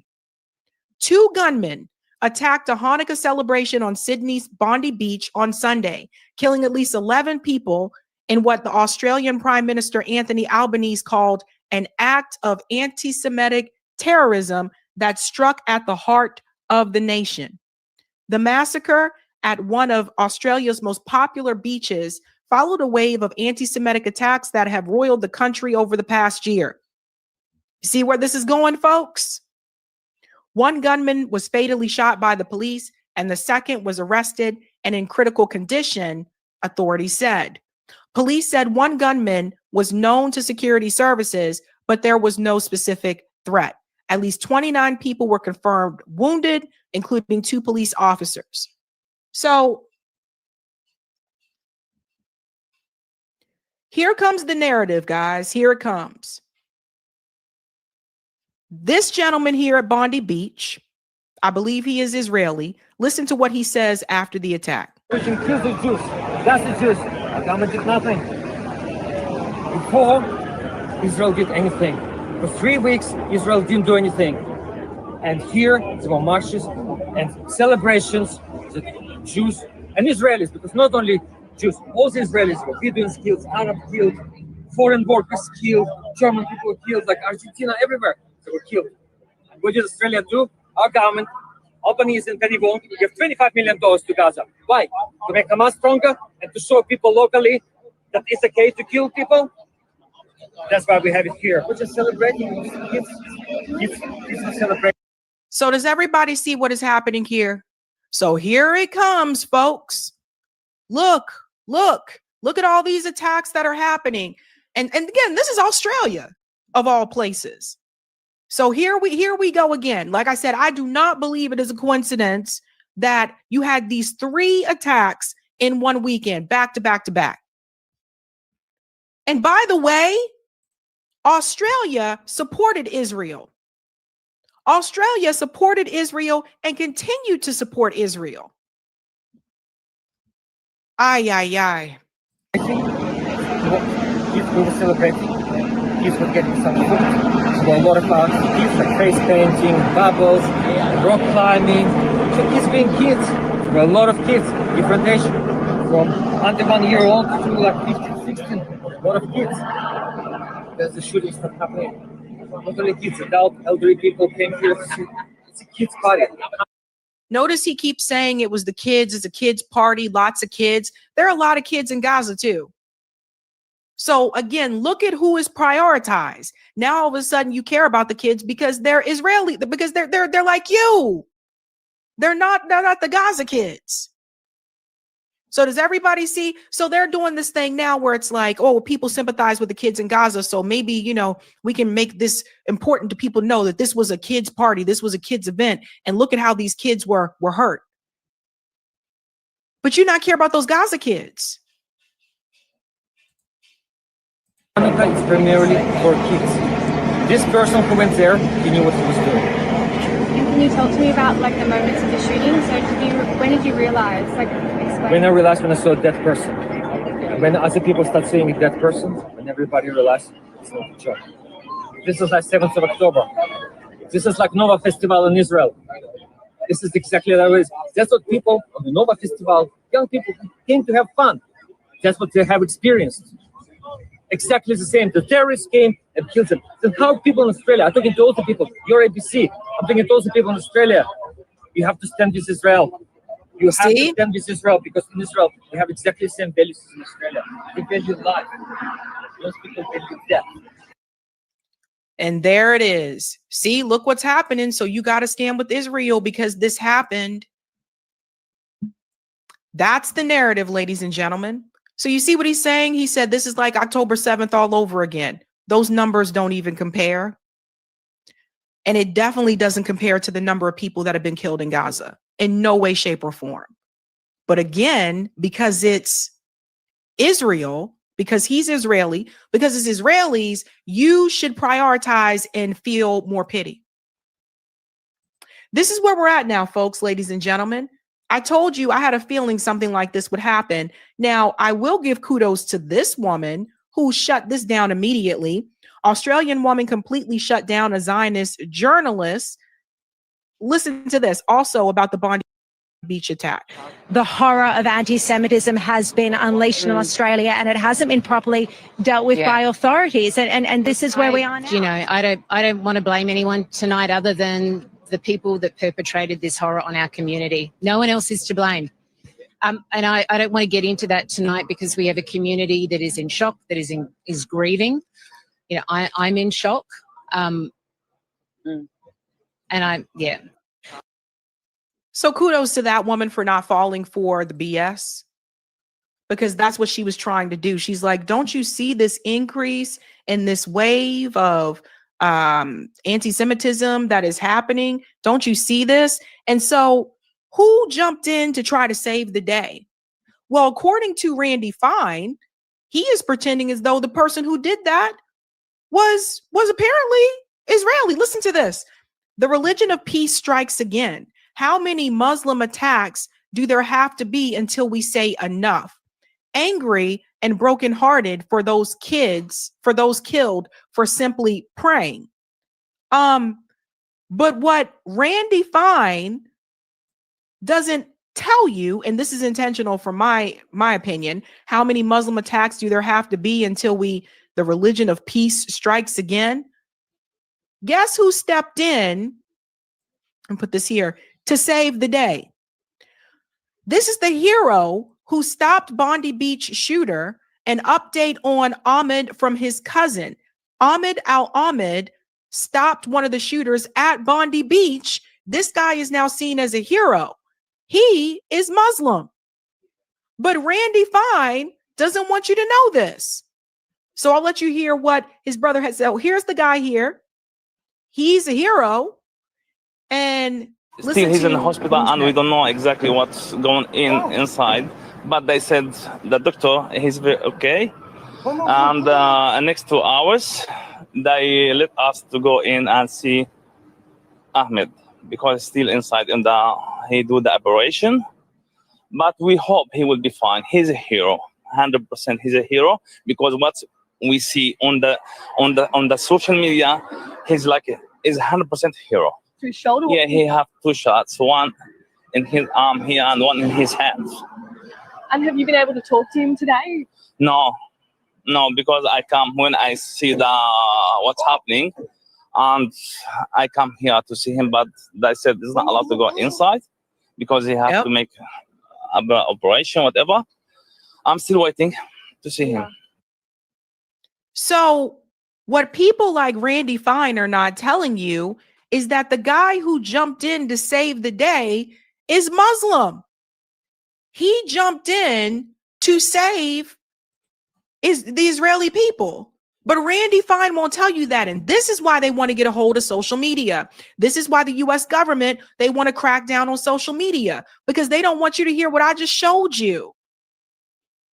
This is really important for people to see this.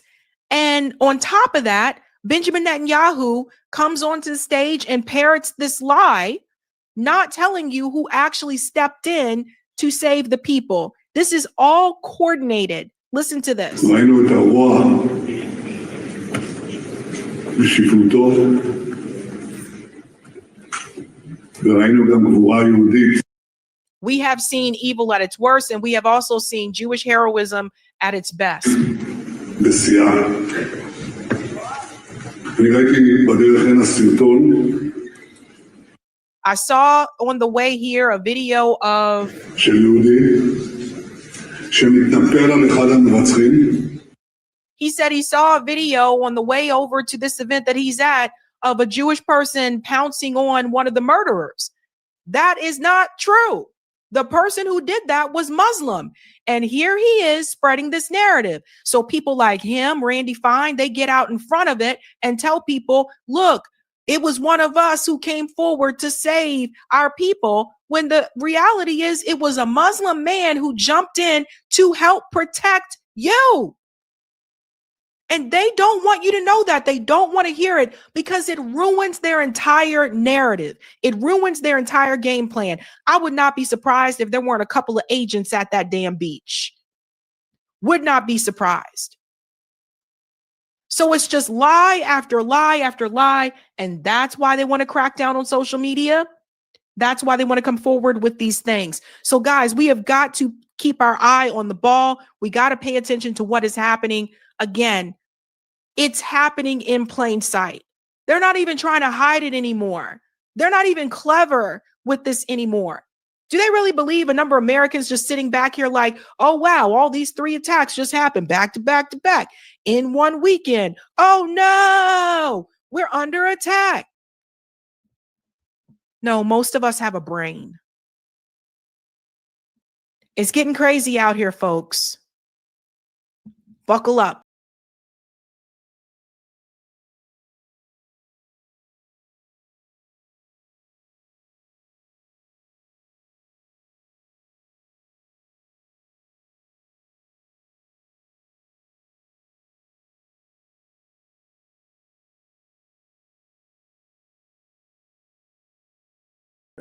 Should be in the higher reaches of the American government.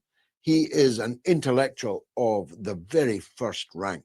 He's a Pulitzer Prize-winning journalist, former head of the Middle East Bureau of the New York Times, when the New York Times could make more of a claim that it was a real newspaper rather than a propaganda sheet. And he's the writer and host of the Chris Hedges Report. I know Australia is not your beat, Chris, but you're well familiar with how Israel seeks to exploit these kind of events and historically has even organized them. What's your immediate takeaway on 16 people murdered on Bondi Beach and 40 severely wounded? Well, it's blowback to over 2 years of genocide. Let's not forget that on average, with this quote unquote ceasefire, which is a faux ceasefire, 20 Palestinians are being, many of them children, are being killed daily. And of course, we both lament and the tragedy in Australia, but it's the failure of the international community to lament the genocide in Gaza, which dwarfs this kind of this kind of attack. How do we expect the world, especially the Muslim world, to respond? How do we expect Palestinians to respond when 92% of Gaza is destroyed, 56% of Gaza is now occupied by the Israeli military, and it's a kind of creeping occupation where they have the very poorly marked, quote unquote, yellow line, demarcation line, which is just being pushed forward on a daily basis. The other day, 2 children, 8 and 10, got too close to that line and they were shot and killed. So I think having spent a lot of time in the Middle East since October 7th, there is an understandable frustration, even rage, that Palestinian lives don't matter, that the Western governments, including Australia, which provides parts for F-35s, is continuing to perpetuate this slaughter, and the world is doing nothing. That doesn't condone it. To understand is not to condone. But we have to begin to understand that without the kind of sophisticated weaponry that Israel has, I mean, that's why you and I have spoken so strongly against the use of the word war in what's happening in Gaza. The Palestinians, of course, do not have a navy, mechanized units, an army, an air force, missiles, not to mention the wholesale surveillance where they're able to track Palestinians 24 hours a day. It's been, and of course, a Plus 972 released that internal Israeli military study that said by the Israeli military's estimates, 83% of the people who have been killed have been civilians. So, and they just, of course, yesterday carried out a targeted assassination, again in violation of the ceasefire, against a Hamas commander. So, blowback, that's a term invented by the CIA after the war in Afghanistan.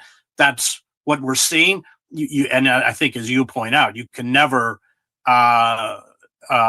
assume that it isn't a false flag, because Israel has frequently used them. That's how they got the Iraqi Jews to flee Iraq, by bombing synagogues. We now know, mostly because of the research of the great Israeli historian Avi Shlaim, that those bombs were planted in Iraqi synagogues by Israeli agents. So, but it's a gift in many ways, of course, to Netanyahu, who will use it. But I think that the whole ability of the Zionists to essentially conflate Judaism with Zionism has gone a long way into perpetuating this kind of anger and rage. The fact that nearly all Holocaust scholars who see in any criticism of Israel a betrayal of the Holocaust have refused to condemn what's the genocide in Gaza. Not one institution dedicated to researching and commemorating the Holocaust have drawn the obvious historical parallels or decried the mass slaughter of Palestinians. And this is not lost on especially people in the global South who suffered their own Holocaust, whether that's in India, Kenya, or anywhere else, the Congo, what's now Namibia, the Hamero and the Makwa, on and on. Their Holocausts are never recognized by the Western perpetrators. So I think all of that has been kind of swirled around in a way. And I know from being on the streets in Cairo and Amman and in the West Bank that there's tremendous and legitimate frustration that the world just doesn't intervene when brown people are slaughtered daily, including 20 a day. So let's lament, as we should, and condemn the killing of Australians on a beach. But what about the 20 Palestinians who are being killed every single day in Gaza? Well, it's difficult to argue with any of that, and I, of course, will not try to. I'll ask if we might shift gear and begin a tour of the flashpoints, which might lead to wars that will dwarf the death toll on Bondi Beach. Let's start with the Venezuela. Both you and I believed that Trump would not actually invade Venezuela. We both thought that he might well try to deliver death from the air. But he said yesterday that the land war is starting. Does he mean it? And do the American people have any idea what therefore may lie ahead? I still am skeptical that we're going to see a wholesale U.S. invasion of Venezuela, given the troop numbers, given the cost, given the debacles of these fiascos in the Middle East that have defined American military adventurism over the last 2 decades. I don't think there's any appetite among the American public. But then there are lots of other methods, and of course, including seizing tankers, blockades, obviously covert activity, which the Trump administration has been quite open about, to foster regime change. All of this has been turbocharged without question. And perhaps I could be wrong, but I'm certain that there's no appetite for it within the American public. I just think it would be such a large military operation, and of course it would not end quickly, and maybe even not end well. So I wonder whether they would cross that line, especially given the shellacking the American military has endured in the Middle East, whether that's in Iraq, Afghanistan, Syria, and let's not forget the Ukraine, which is an American proxy war, but it's not going well for the Americans, except for the arms company. I wanted to arms weapons manufacturers. I wanted to come on to that. British Special Forces corporal who had been, I've seen the badge of the Special Forces Regiment when he was in Afghanistan. A British Special Forces soldier was killed far from the front lines, Keir Starmer said, though he didn't tell us where and in what circumstances. We keep hearing about NATO personnel being killed, maybe even captured, as long ago as Mariupol. Even though there is no official involvement by NATO in the war in the Ukraine, it's now abundantly clear that NATO and individual NATO members are all over and deep, knee-deep in the bloodshed in Ukraine. And we've got these four stooges, Zelensky, Merz, Macron, and Starmer. Are they still intent on getting involved in the war, or have they begun to recognize that Daddy's left the house and he's not coming back, that the US is tired of this war? Well, first of all, on involvement, I mean, one of the things that precipitated the Russian attack on Ukraine was the fact that I think just the United States alone, if I may have the figure slightly off, about 1,500 military trainers. Ukraine was becoming a de facto NATO country, if not officially a NATO country. And that was something that, going all the way back to Gorbachev and Yeltsin, the Russian leadership had said is a red line that should not be crossed. So this has been a NATO project since before the war, and was one of the things that precipitated the reaction, or baited. Let's be clear, baited Putin to essentially send Russian troops into Ukraine. No, of course they're all over it. We know that the United States essentially runs the intelligence operations for the Ukrainians in terms of picking targets, in terms of monitoring Russian troops. That's how the Ukrainians were initially able to stop the seizure of the airport in the first few days of the Russian invasion, because all of the internal communications of the Russian military had been hacked or were being read by U.S. intelligence, which they then fed to the Ukrainians. I mean, I'm not going. I have no ability to get into the heads of Starmer or Macron. These are not particularly thoughtful or moral. Or I mean, these are these are trolls. Really, what they of course they can't. With if Trump pulls the plug, then I don't think they have any option but to go along with essentially a cessation of the war. The war there was always, from the American standpoint, the American military standpoint, it was always very cynical. They knew that the Ukrainians could never win a war of attrition, as I think I've said many times on your show. It's a proxy war to degrade the Russian military and isolate Putin. And if Ukraine is destroyed and tens of thousands of Ukrainians are killed and wounded, well, what do the Americans care? I mean, I covered proxy wars all over the world, in El Salvador and everywhere else, and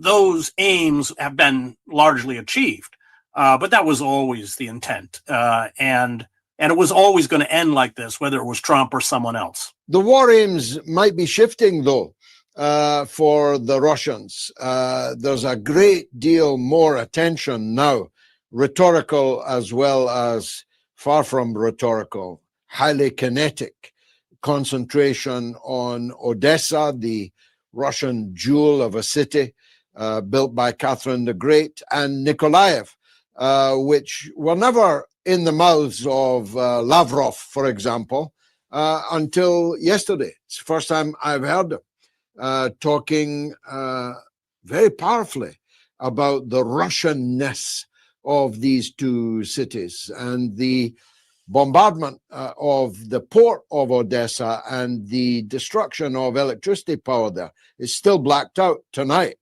That might indicate that Russia's ambitions are growing, and that the tardiness of Zelensky's agreement to the American peace plan is going to cost Ukraine dearly. Well, exactly, and that's why Zelensky has dropped his call for Ukraine to be incorporated in NATO. They're clearly the Ukrainians are being rolled back, and the longer they delay, the worse it's going to be, without question. Lavrov is not wrong. I mean, these are essentially, they may have been part of Ukraine, but they are Russian-speaking.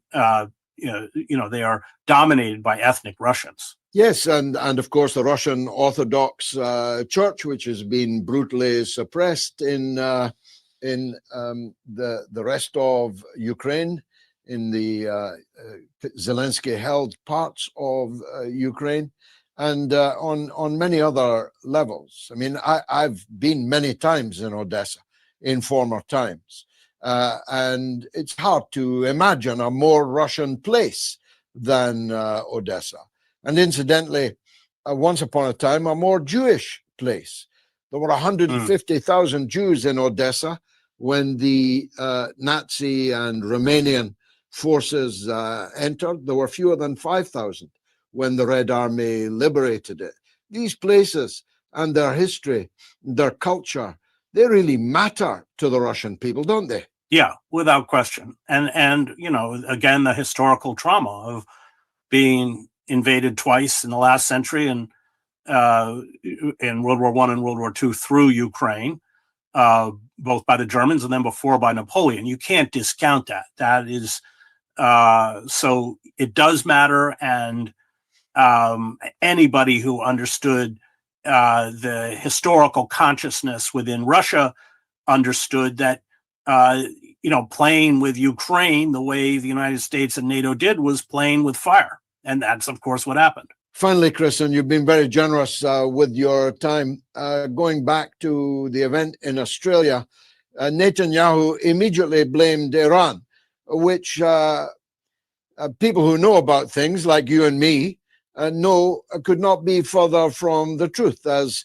one of the shooters, at least, is a Salafist scholar who hate Iran and regard Shiites as heretics who should be cruelly burned. But he might just use it, mightn't he, as a casus belli against Iran? Yeah, I mean, Netanyahu has no regard for facts or the truth.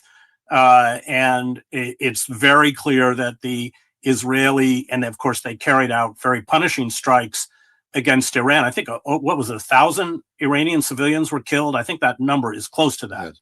Certainly a very large number. And they're not done. There is the use or projection of Israeli power to create, in their eyes, hegemony throughout the region. Iran, Hezbollah has been crippled and weakened. Syria has been dismembered. And remember that after Assad was overthrown, Israel carried out a series of airstrikes against Syrian military facilities, although the new regime was in no way hostile to Israel, but it was about essentially denuding their capacity. And that's true with Iran. And they, of course, have this fantasy of regime change, that if they bomb Iran enough, the people will rise up and maybe bring back the Shah's son, which shows you how out of touch they are with Iranian sentiment. But yeah, they're clearly not done. There's been all sorts of reports coming out of the Middle East that Israel is planning another strike, and Netanyahu will seize on any event, including what happened in Australia, whether it has any connection with Iran or not, to justify it.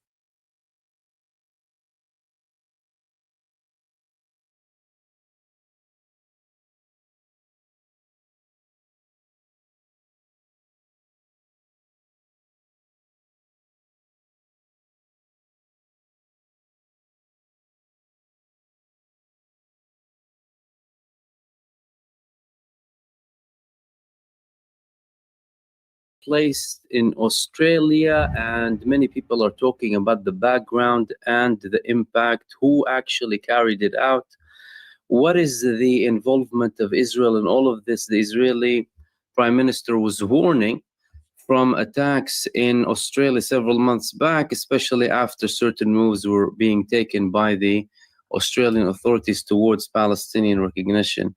We are going to speak on this matter with my friend Chosi. Welcome back to the channel, brother. How are you? I'm doing good. Thank you for having me, Mahmoud. Good. Yeah, we spoke yesterday about the pastors who were visiting Israel to try and promote the Zionist state. And after 2 years of full-blown genocide that is still ongoing in different ways, Israel now is focusing on an operation that took place in Australia. We're going to talk through it, exactly what happened and what is the likely side behind this operation. I mean, what we know so far is that the attack happened against a Chabad movement. For those of you who don't know, Chabad movement in Judaism is traditionally very close to Israel and promotes Zionism very heavily. As a matter of fact, one of the people who were killed today in that attack was this man over here, Eli Schlanger, who was seen next to the Israeli terror soldiers, has shown direct support for Israel's genocide in Gaza. Another person who was targeted and had actually the time to take a selfie is a leading figure within the Jewish Israeli Australian community.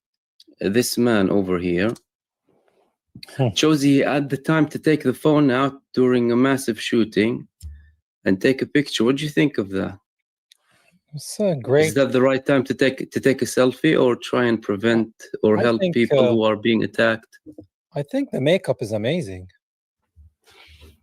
Do you think it's all makeup, or do you think it's definitely makeup? I mean, yeah.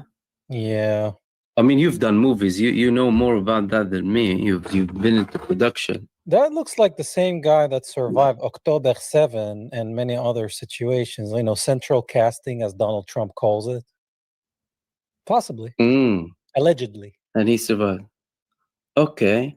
So, I mean, so far we're seeing a lot of people with connection to Israel in this attack. And reports confirmed that a Muslim man was the actual man who protected these people, Ahmed al-Ahmad. Benjamin Netanyahu initially said it was a Jewish man who protected. Then he, in Hebrew media, this one over here, this was the man who took down the shooter, and he's hailed as a hero in Australia.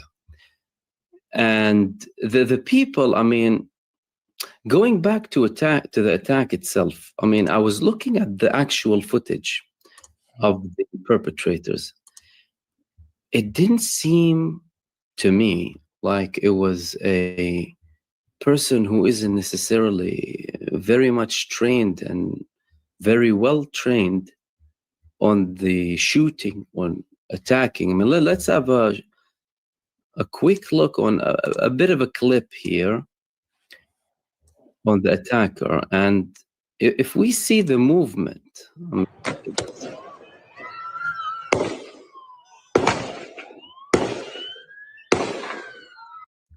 let's take the sound off for a bit, but we'll comment on the video itself. I mean, if you look at them shooting 12 gauge rifle, another, not a semi-automatic weapon, I think another type of rifle they had with them too.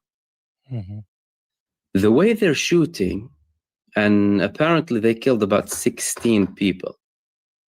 The way people were shooting and ducking as well later on in the video, shooting, ducking, you know, refilling, all of that, aiming. I mean, he's shooting from afar, this guy too, and killing approximately 16 people.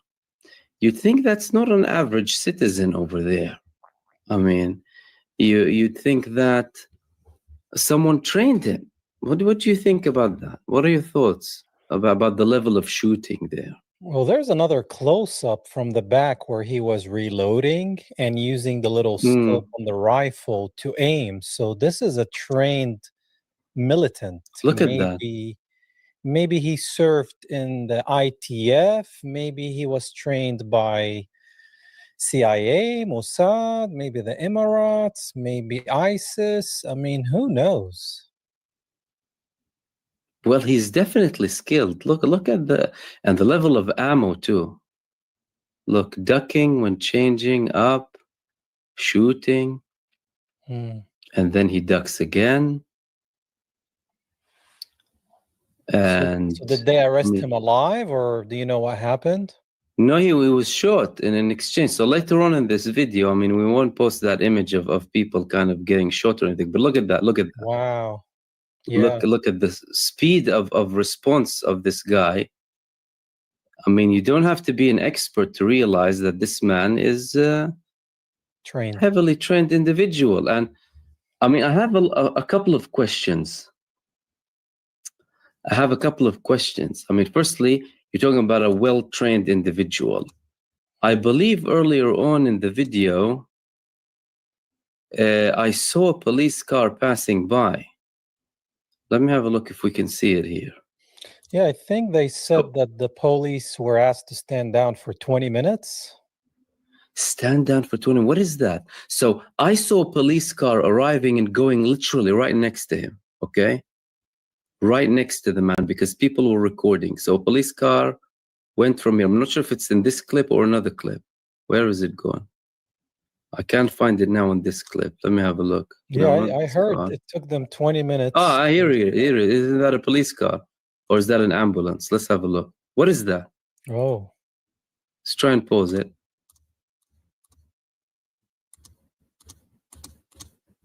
Ambulance or police? Let's have a look. What is that? Oh, man. It looks like a police car to me. Yeah, I mean, according to the blue squares, that's their thing. Blue, and that's not an ambulance, is it? Yeah, I Even can't if it's see an the ambulance, writing. like, wouldn't they? There's people It's shot. like an ambulance for a dog, not a human being, right? And why are they passing next to them and not doing anything? Letting these people shoot for 20 minutes and kill approximately 16 people, and they haven't done anything. The only exchange was from a man with citizen clothes, so I'm not sure if he was like a an undercover or something towards the end of the video where he was targeted. There was, of course, a video of this man taking them down from the back, the father, I think. Now, but one of them at least died. I think one of them was severely wounded, as far as I heard before. I'm not sure if the other person died too. And again, so convenient for these people to get killed, by the way, every one of these operations. They get killed so that, no one can talk about anything. No scrutiny or what have you. This guy is Syrian, right? From what I heard. Yes, Syrian origin. Syrian origin. He has no training. He never shot a gun. That's why he held the gun, try to scare the terrorist.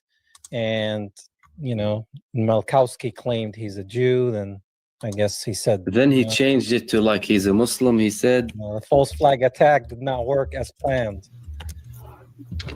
See, that's the thing. Our role is to kind of, okay, here is the clip. Let's try and share the clip of the man when he took him down. This is the moment where he took down one of the shooters. Let's have a look. An act of heroism amid the... Yeah. So he takes him down, takes the weapon, and that's a civilian, because you can see then the way he took him down, he's not trained to take him down. There are other ways to take him down, He got in a shot more twice swift in his way. arm. He got shot twice.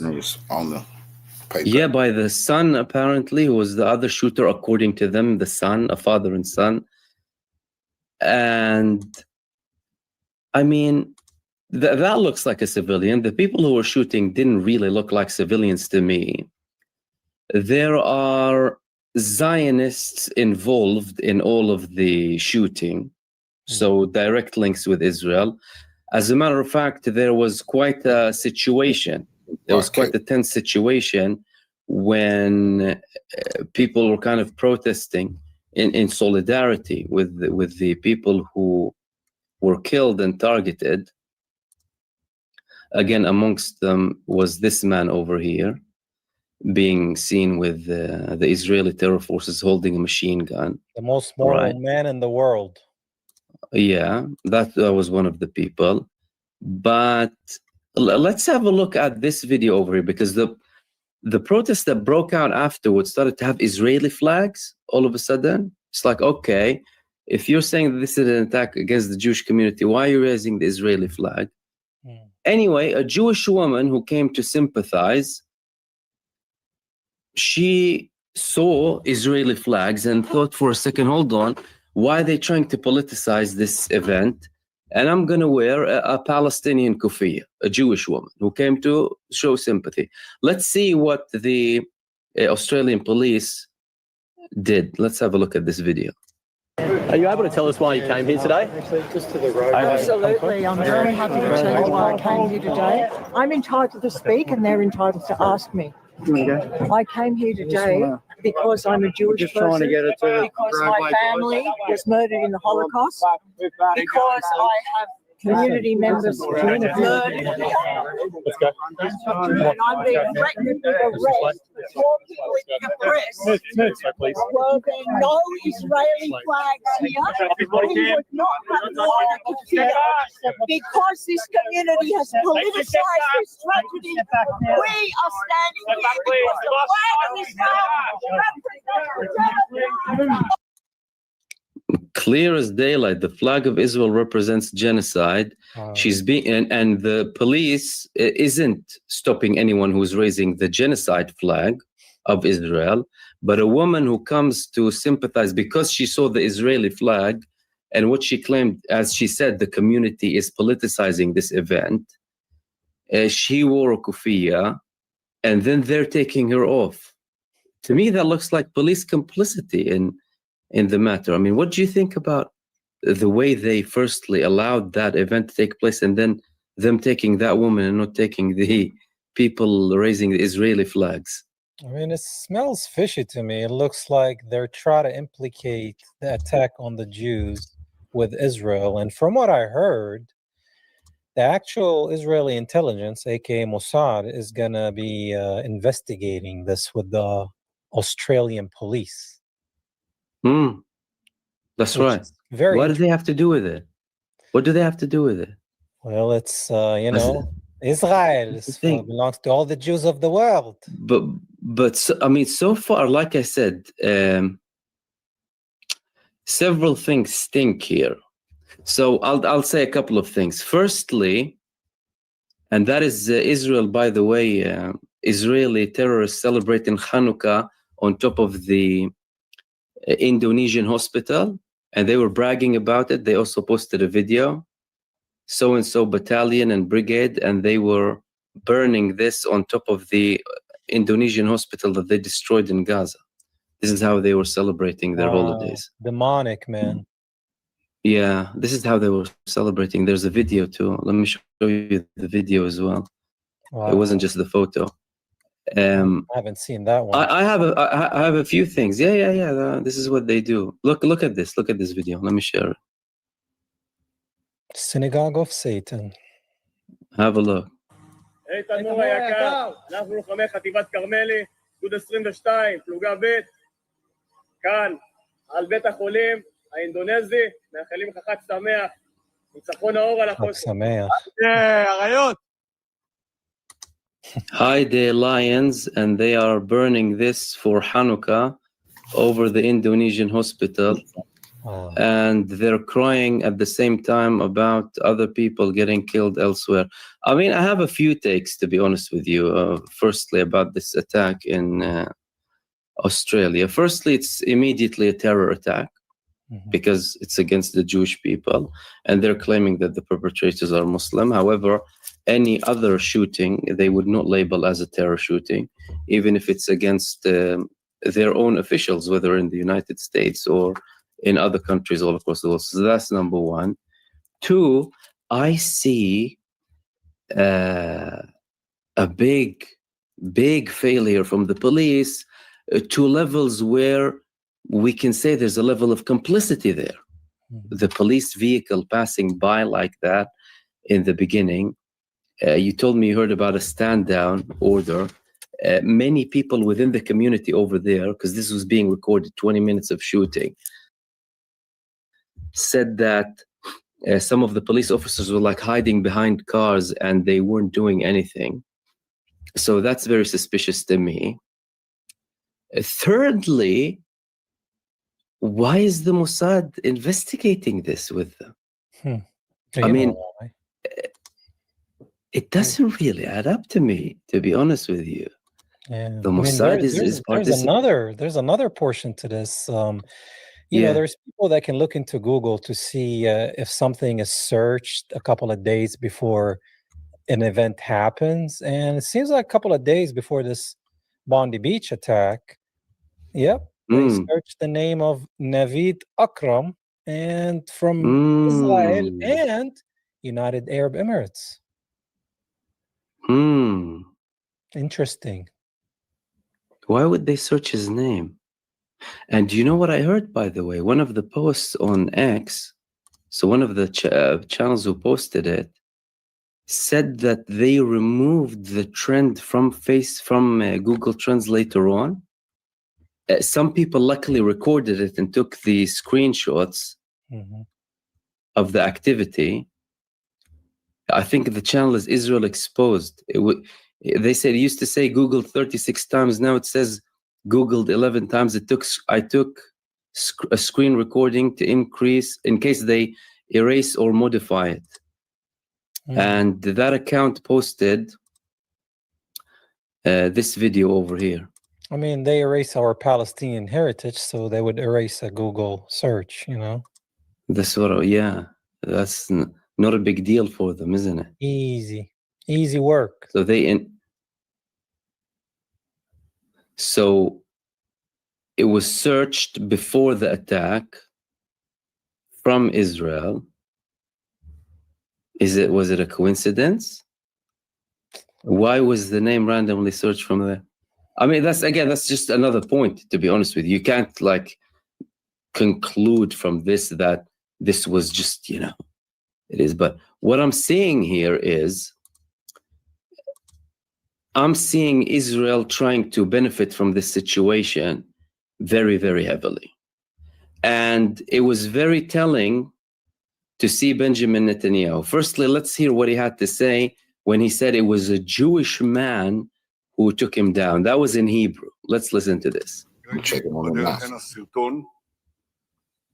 של יהודי שמתנפל על אחד המרצחים,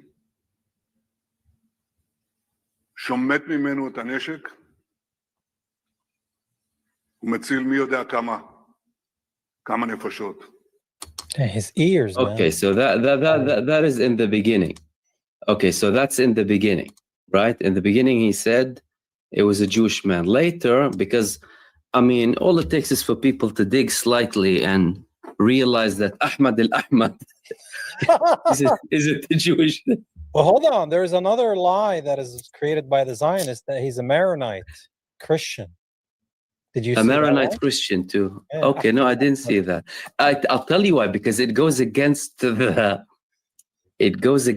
attempt to, of course, portray the Muslims as the main perpetrators of this. So why would another Muslim come and rescue, which is the initial instinct of any decent human being, to go and try and save these people? Because he's shooting at the end of the day, and there are civilians around you. And the whole thing is very suspicious. And the fact that it is against a primarily Zionist genocide supporting group, right? Mm-hmm. Because they're trying to attract sympathy for Israel rather than just the Jewish people. Hence why this woman was saying that they are politicizing, the community is politicizing the event. And she wore a Palestinian keffiyeh and that was kicked out by the police. Well, if it is about the Jewish people, then why do you have a problem with someone bringing keffiyeh and you don't have a problem with the Israeli flag?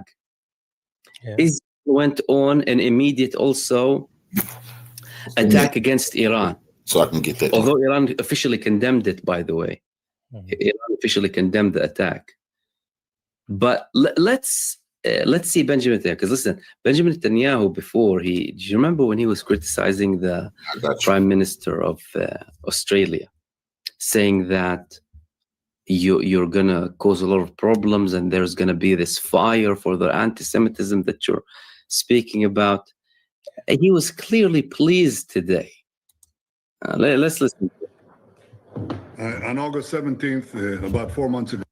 Apologies in advance to all of my viewers who don't really like seeing Netanyahu or listening to Netanyahu purely for commentary purposes. Bear with us, because whenever I post Netanyahu's video, I'll hear a lot of people, please don't do it. And ignore his ears. Please, yeah. So, I sent Prime Minister Albanese of Australia a letter in which I gave him warning that the Australian government's policy was promoting and encouraging anti-Semitism. Anti-Semitism. I wrote, your call for a Palestinian state pours fuel on the anti-Semitic fire. So listen to this. He begins with that. You listen to that, and I say you don't have to continue. I mean, really, we don't really have to continue. You can't make that ish up. No, your call for a Palestine. I mean, he responded again, the Australian Prime Minister, by saying that has nothing to do with our recognition of a Palestinian state. But look at how everything is connected. You see how they connect everything, and it's as if you don't really have to dig too much. Mm-hmm. Of course, anyone who isn't observant or in it or is following what's happening 24/7, like, oh yeah, oh my goodness, another shooting, killing innocent people and what have you.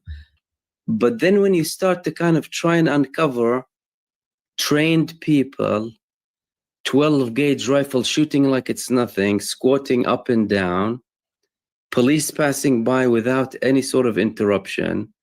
The police let him actually shoot when there are citizens recording. You're going to tell me that citizens were able to record the whole shootout and the police weren't able to tackle him, or at least try to? Well, there was more people filming this than the Charlie Kirk assassination somehow. And what is this? Seemed like these people are more trained than the simp that fell for the Fallout Boy for that shooting. So, yeah, man, it's the same game over and over again. And I'm surprised. Plus, are you going to convince? I'm surprised he didn't go blame ahead. Hamas. Oh, that's the next thing. But they said Iran. But the other thing is, are we convinced that the Chabad community over there and them celebrating aren't seeing extra protection during these periods? Is that convincing also? Are we convinced by that? No, that and doesn't even if the shooting started in that location and the police were there, they literally drove past him several meters away. Couldn't 4 police officers have gone to multiple different corners to tackle the guy? It was fairly easy to take him down, by the way. He was in one location. He had a rifle. He was looking all across. Later on, when the man took him down undercover, he was behind the tree and behind him. So he had his back towards multiple locations at a time. All it took was a trained police officer or security officer who's trained on either a rifle or a gun to take him down from behind him. See a man shooting, killing people, literally taking them down. Why didn't you do that from the beginning? When people were recording? Is it just me, or doesn't it sit? You know, only Ahmed had the cojones to really jump on the man and save more lives. And that on its own, the fact that a civilian needs to risk his life to go and take down the perpetrator is a huge failure to the police, to the establishment themselves. Mm-hmm. Yeah, and the failure also, the PSYOP failure that try to create this war against Islam, but then who saves the Jews? The Muslim guy. Yeah, I mean, that's a great point, isn't it?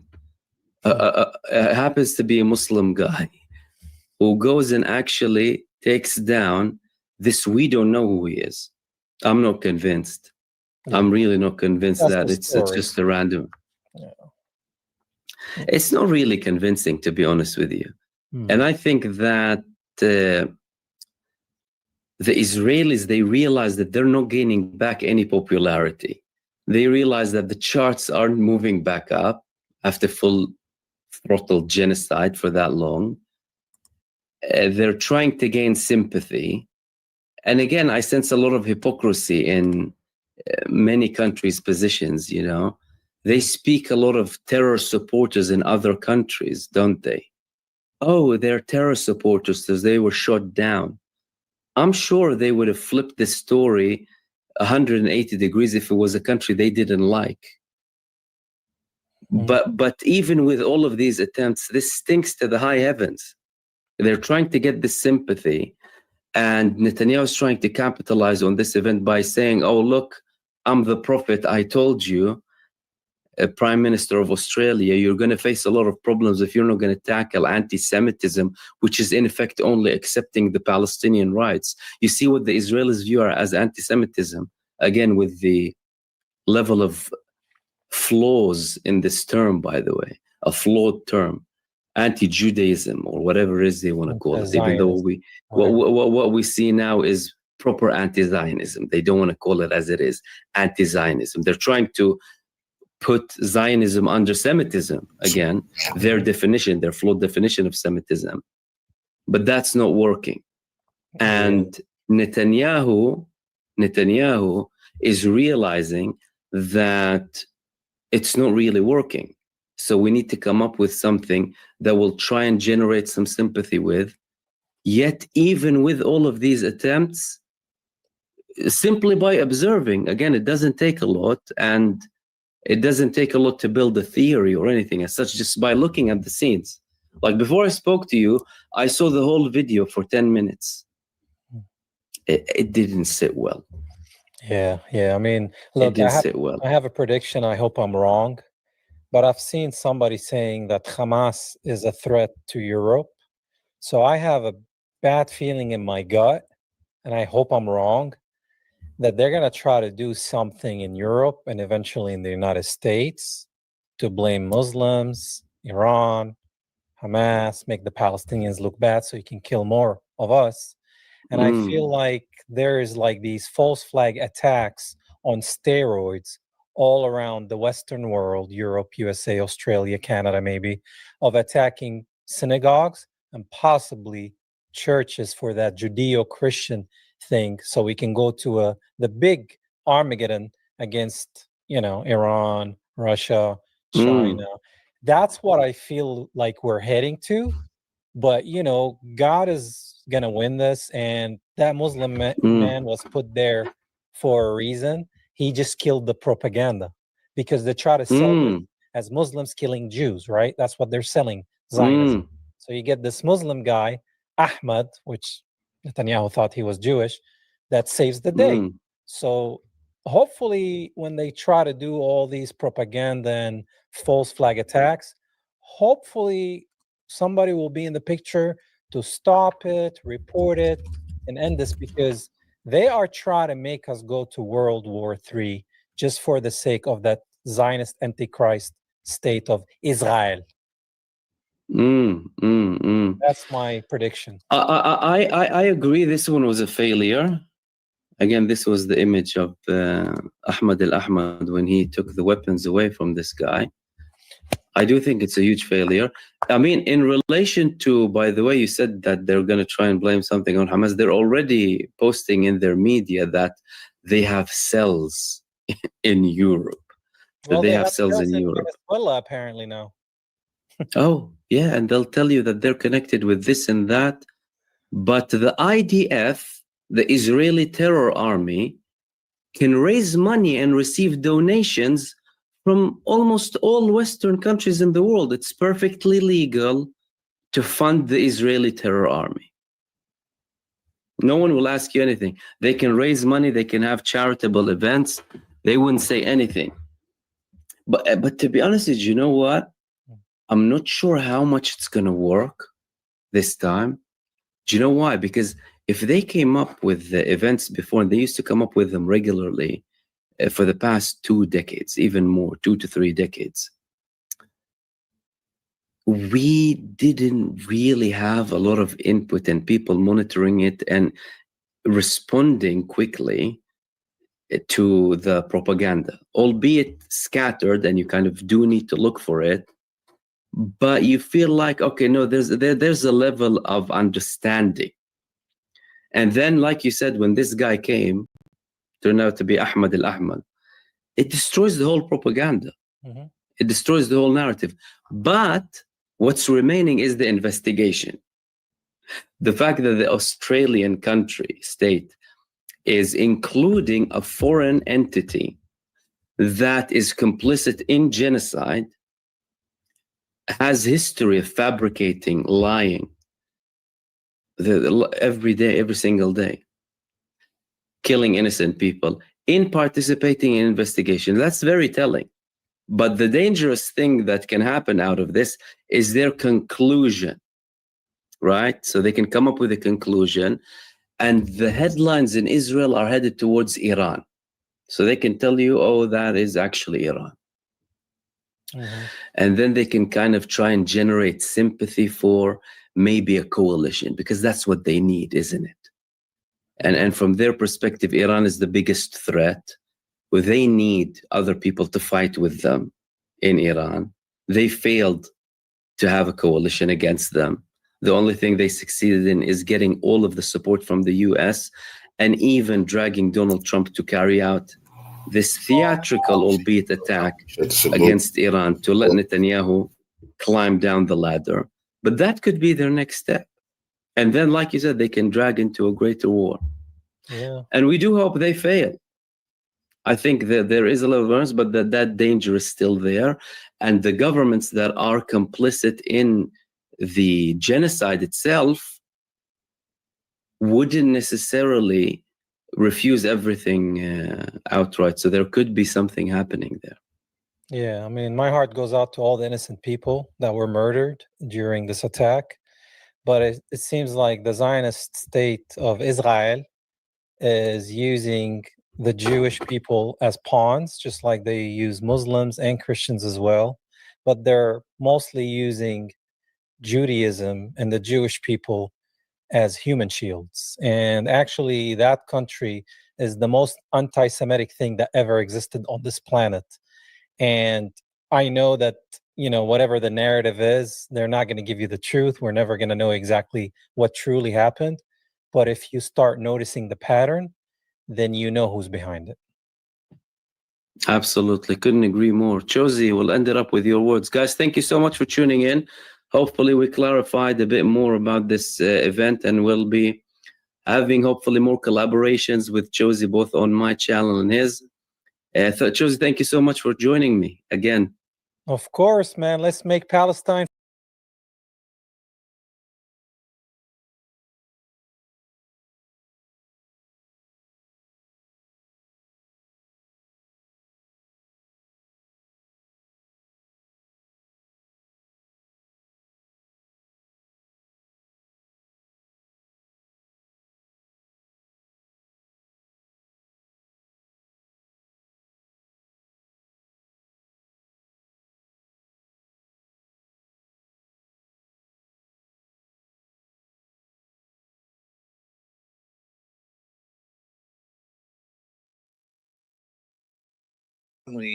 do nonsensical things here in Los Angeles, and the FBI, led by Kash Patel and Attorney General Pam Bondi, say that this group in LA planned to target ICE agents in vehicles beyond being pro-Palestine. Wait, what does that have to do with ICE?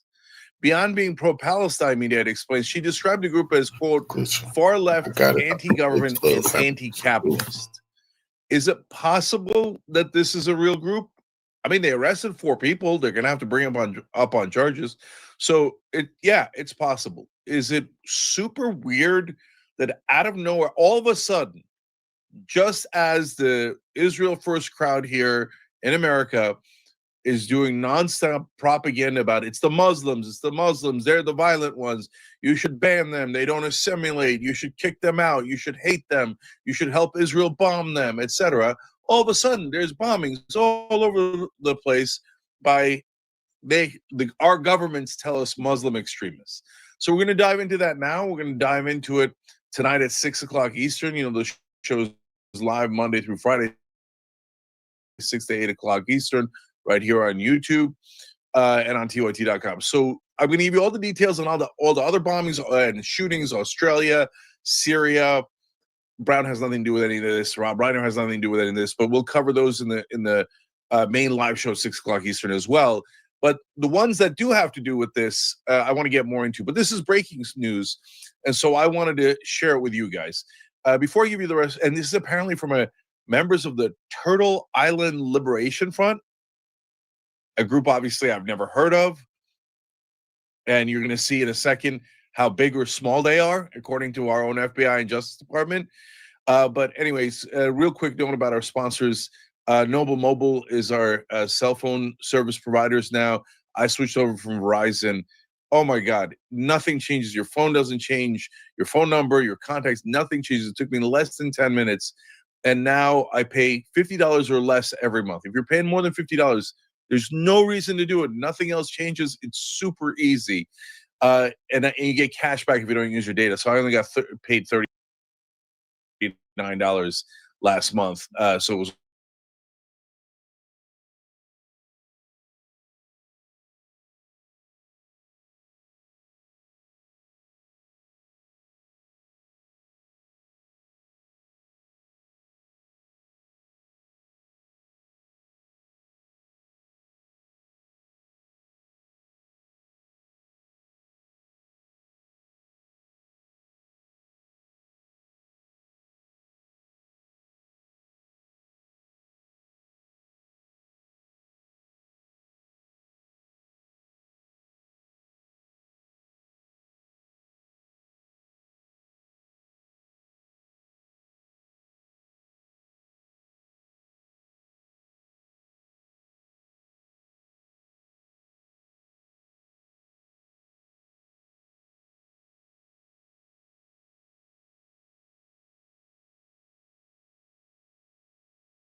was awesome. Anyway,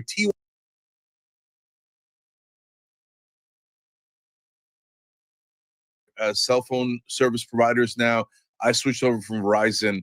Oh my God, nothing changes. Your phone doesn't change. Your phone number, your contacts, nothing changes. It took me less than 10 minutes. And now I pay $50 or less every month. If you're paying more than $50, there's no reason to do it. Nothing else changes. It's super easy. And I decided that he was going to randomly murder National Guard members here. Okay, and then the message after that was hate Muslims, support Israel. Okay. Then, all right, but that's a one-off. It could happen. There's a lot of random folks, right? And maybe it did happen. Well, certainly the shooting happened. I no longer believe anything the government says. So they tell me, oh, no, don't worry, we solved it, which leads us to Syria. And then a lone ISIS gunman killed 3 people, Americans.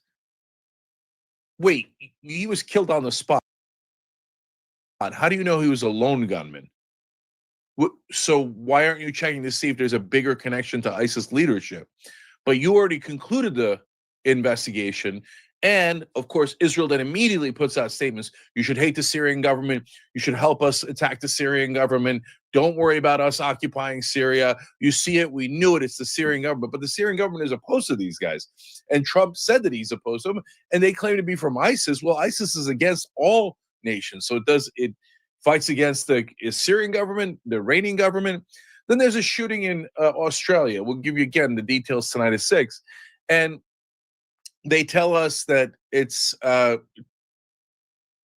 guys, Muslim dad and brother, and they killed 15 people on Hanukkah, Jewish folks, etc. Now, it is, as far as we can tell, 2 guys, Muslim, dad and a son, and they definitely killed the 15 Jewish people, and that is terrible, disgusting, immoral, wrong. So the victims of all of these are clearly the folks who were attacked and killed, right, and wounded.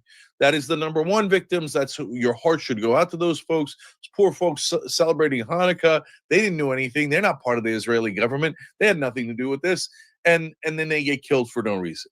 So that's not the issue, guys. That's that terrible in and of itself, and everyone condemns that. And if you don't condemn that, you're a weirdo and kind of a monster, right? So. But now the 4th thing in a row, like back to back. Oh, we caught some turtles in LA, and they're going to attack ICE, but they're very pro-Palestine. By the way, they might have been planning to attack ICE, but have nothing to do with Palestine. But the Israelis are like, yes, perfect. Or our government, who, et cetera, et cetera. If you find this too conspiratorial, okay, no problem. I get it. And maybe all 4 attacks, all happening back to back, were just super random, as Muslims have sympathy for the first time in America and the West because of the brutality of the Israelis and what they've done to Gaza. All of a sudden, there's all of these terrorist attacks that said, and the conclusion that everyone is screaming out there is no compassion or empathy for Muslims. Remember, everyone go back to hating Muslims. That is a wild series of coincidences that are enormously helpful to Israeli propaganda. In fact, as again, we'll show tonight at 6 o'clock, Netanyahu jumps out and goes, oh, yes, this means that anyone who recognizes Palestine is getting Jews killed and hates Jews and is causing these shootings. What?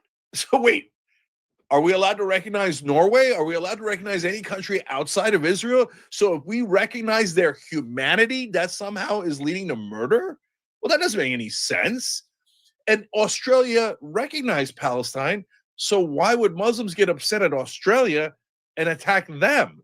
That doesn't make any sense. Now they attack Jewish people. They're angry at Israel. They're lunatic idiots, and they misdirected it towards Jews. Okay, I could see that, right? And that's terrible. They shouldn't. But I get that. So, and all of these could be 2 things at the same time, which is, yes, those people did those attacks, right? But why and who's behind them?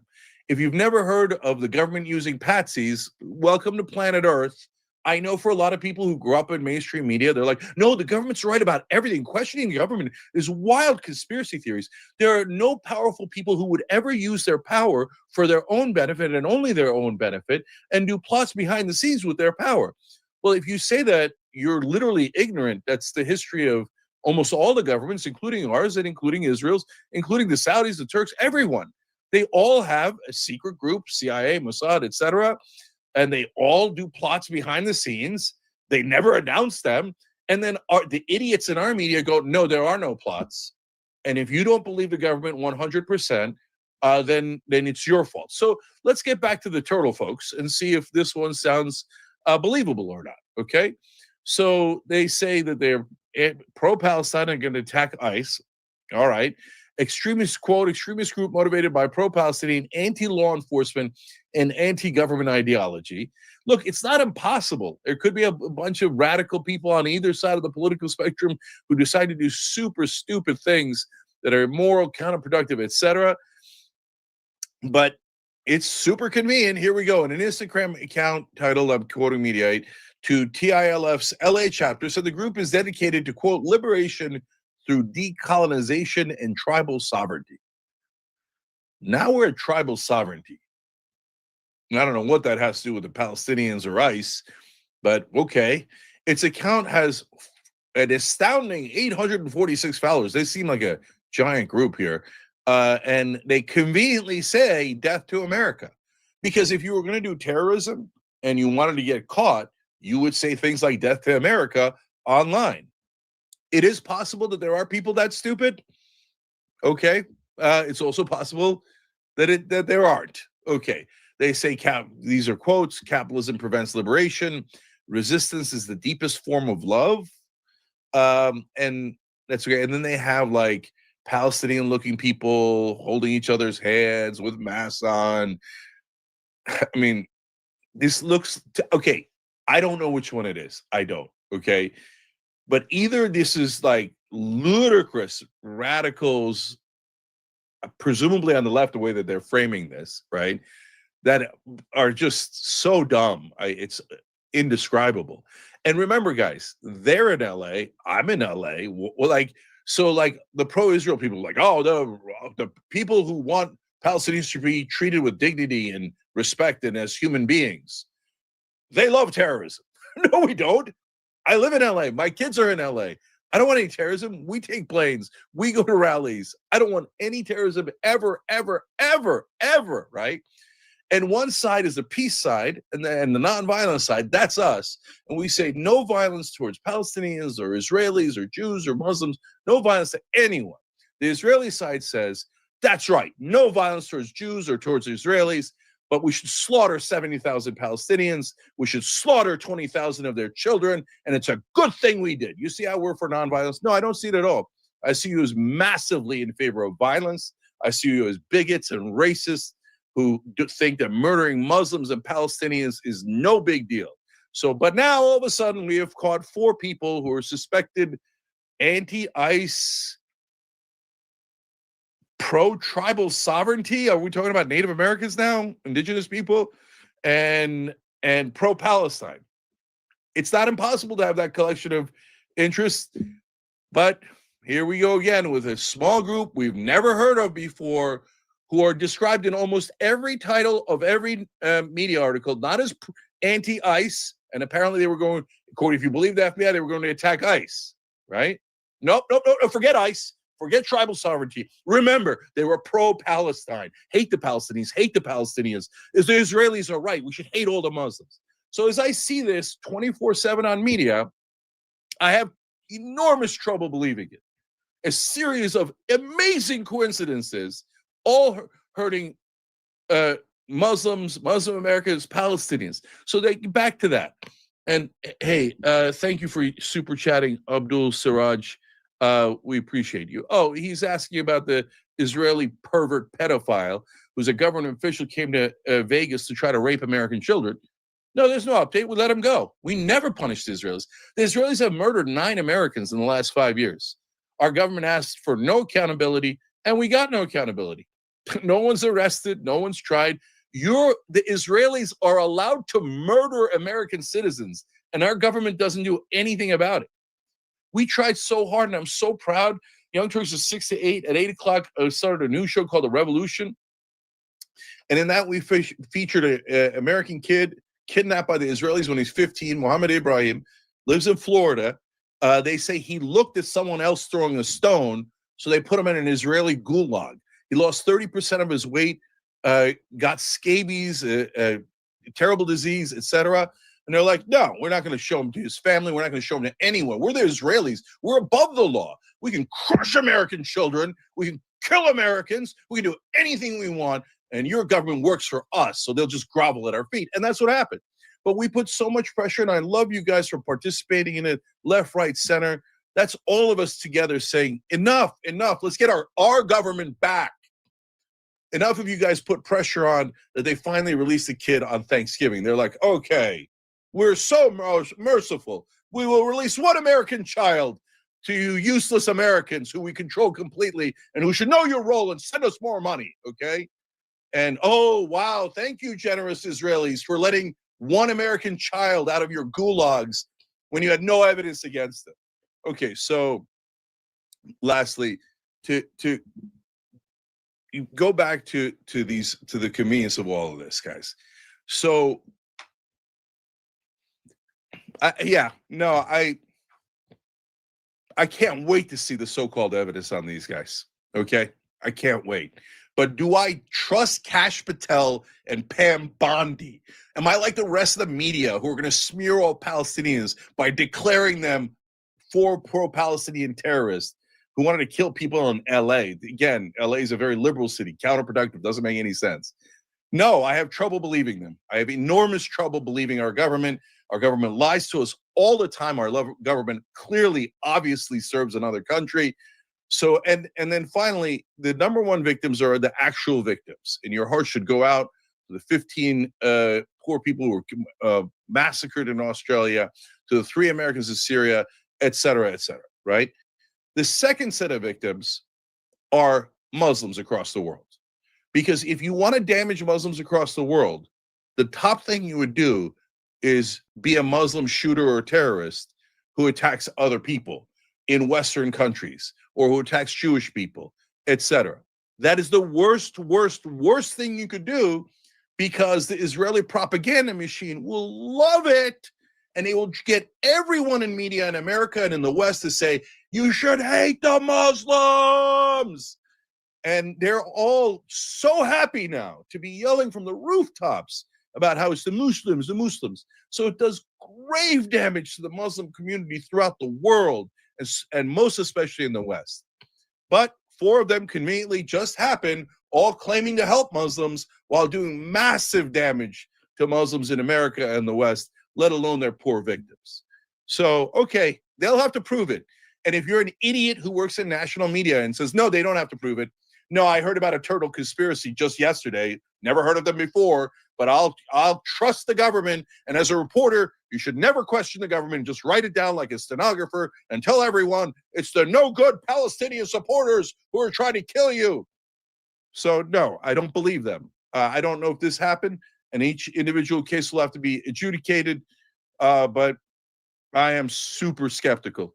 And so, okay, let's see what Kash has got. Let's see what Pam Bondi's got. Are they really pro-Palestinian terrorists? Were they really plotting to do anything? Is it a bunch of tweets, God knows from where? And they're like, oh, that's good enough. But if it turns out they actually stopped a plot that was going to target people in LA, then I'm thrilled. Me and my family live in LA. Thrilled if they stopped a terrorist plot. Okay, well, maybe we'll find out. Maybe we won't. But I'm here as this small corner of the media saying, no, I'm going to hold the government accountable all the time. I don't trust a word they say, and they're going to have to prove all of this beyond the shadow of a doubt. And I want to know, yeah, okay, that's the guy who did it, the Afghan who did it, who shot the National Guard. He worked with the CIA. So it is a super fair question. What did the CIA train him to do? Was he in contact with CIA officers recently? Can we know that? Can we know that? No, trust your government. Trust your government. No, I don't trust my government. My government works for a different government, so I've lost all trust in it. All right, we'll break down all the details, the facts, the evidence, 6 o'clock Eastern tonight. Maybe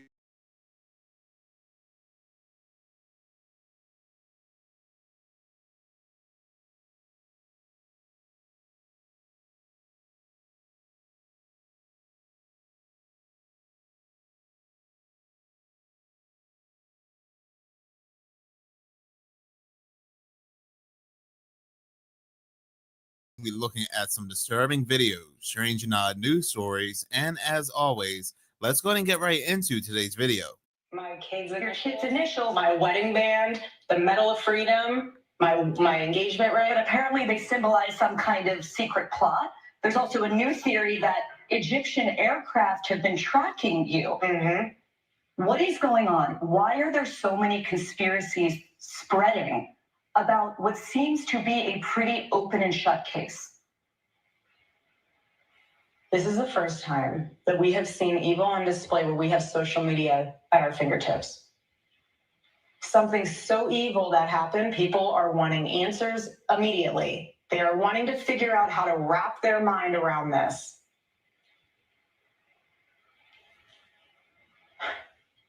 Egyptian planes. Egyptian planes. Do you believe that Tyler Robinson murdered your husband? Yes, I do. Why do you think it is so hard for so many people to believe that reality?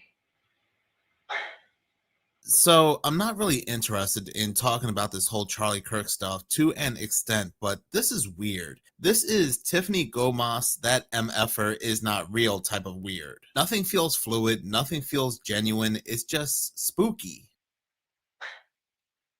Because it's too simple. Again, everyone always has to think there's more to the story. Well, sometimes there's not. I've seen the autopsy report. I've seen our case pulled together. I've been in constant contact with our lawyers, the prosecuting team. I've seen it all. And let me tell you this, why in the world, why should we, prior to the trial, lay all of our hands and cards on the table for the defense team to see, to somehow then, I don't even know what they would do with it. But what I will say, and I want to get on the Egyptian plane thing, we'll take a flight on that for a second. What I will say is what I'm worried about, and I'm fascinated, just from a legal standpoint, to see how the United Healthcare trials pans out.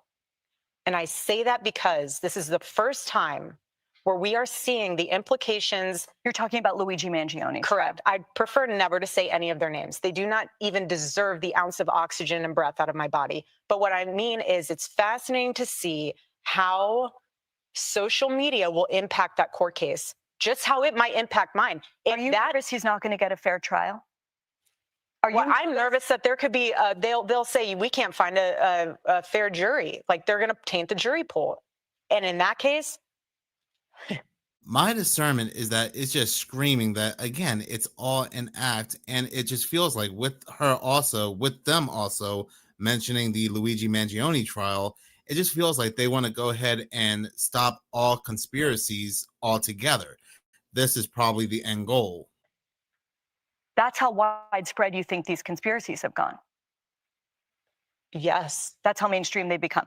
Okay. Egyptian planes. You want to talk about Egyptian planes? Okay.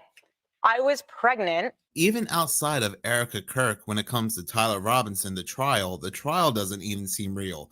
It seems like he's AI, but he's surrounded by real people, or they could all be AI. Who really knows at the end of the day? This video comes from Maverick Approach, and he makes a really good point.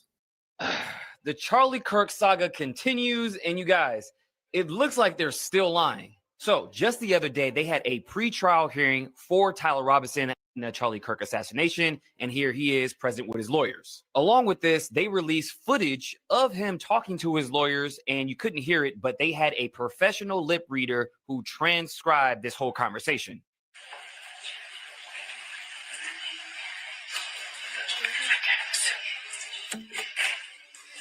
So I have questions right off the bat. Like, one, why is he admitting this directly into a camera for all to see? And two, what kind of lawyer would even allow this type of conversation to happen during a pre-trial with a camera behind them?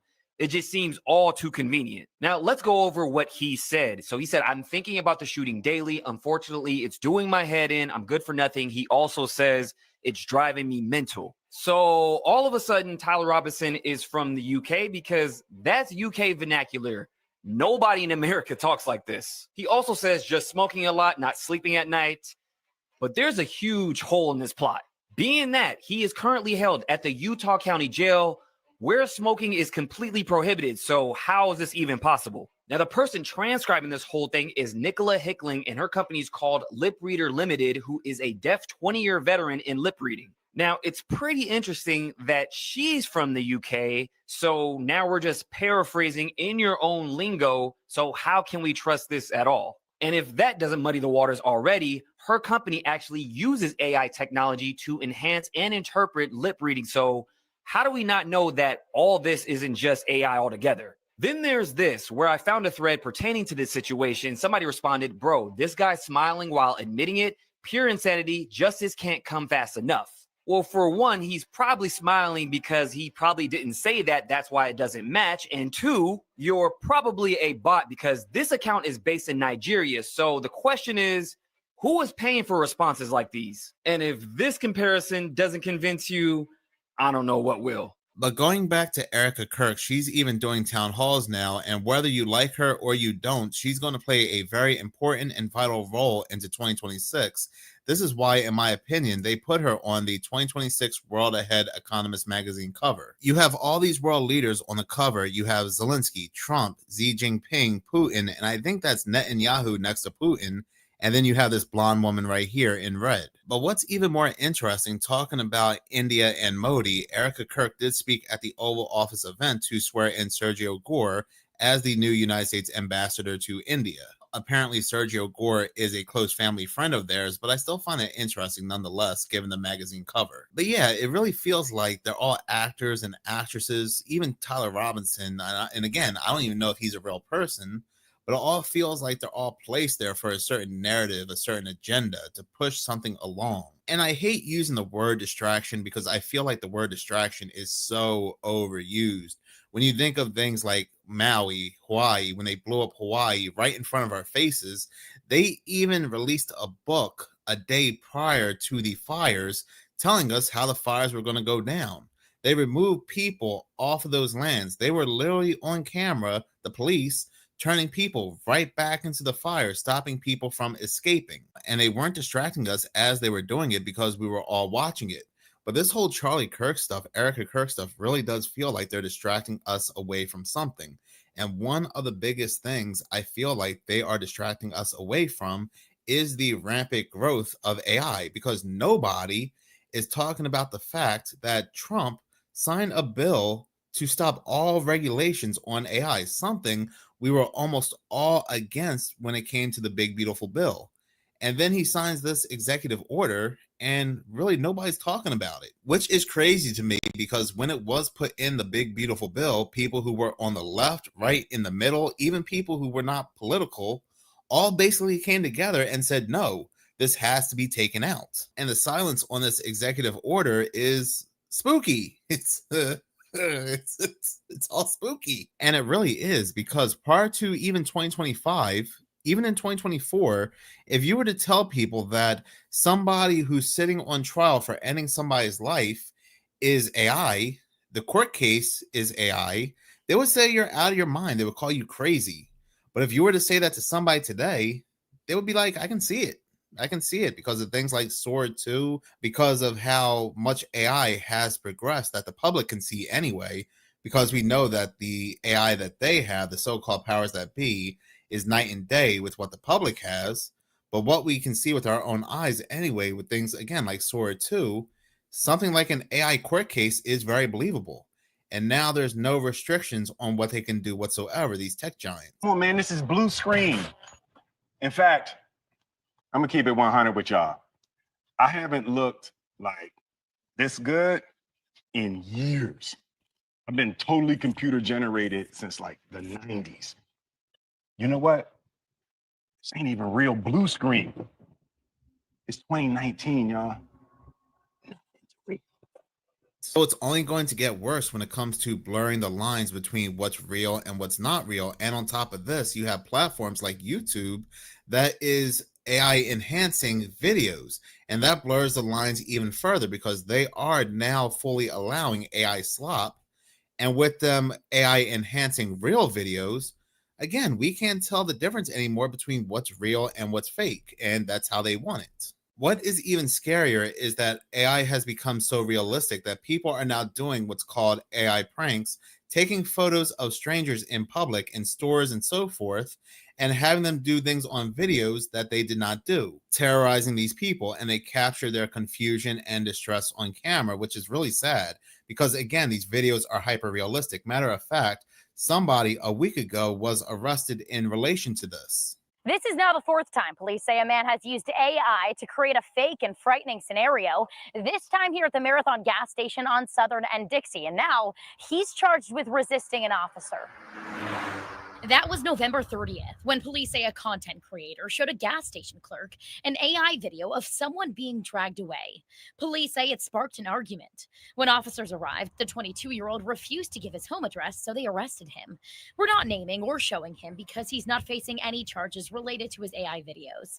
But officers say he admitted he did the actions that night to make more social media content and said people would, quote, love his content more because he's willing to get arrested. I'm definitely glad that he's been arrested because my concern was obviously that he would do it to other people. Melanie Valentine was the first to report a similar incident, telling us a month ago a man at the Home Depot on Palm Beach Lakes Boulevard showed her an AI video of her truck being stolen and tried to get her into his car to catch the guy. It was certainly scary. It was shocking, honestly, how realistic the video was. Police say it's the same guy, tied to 4 incidents, including this one captured on body camera.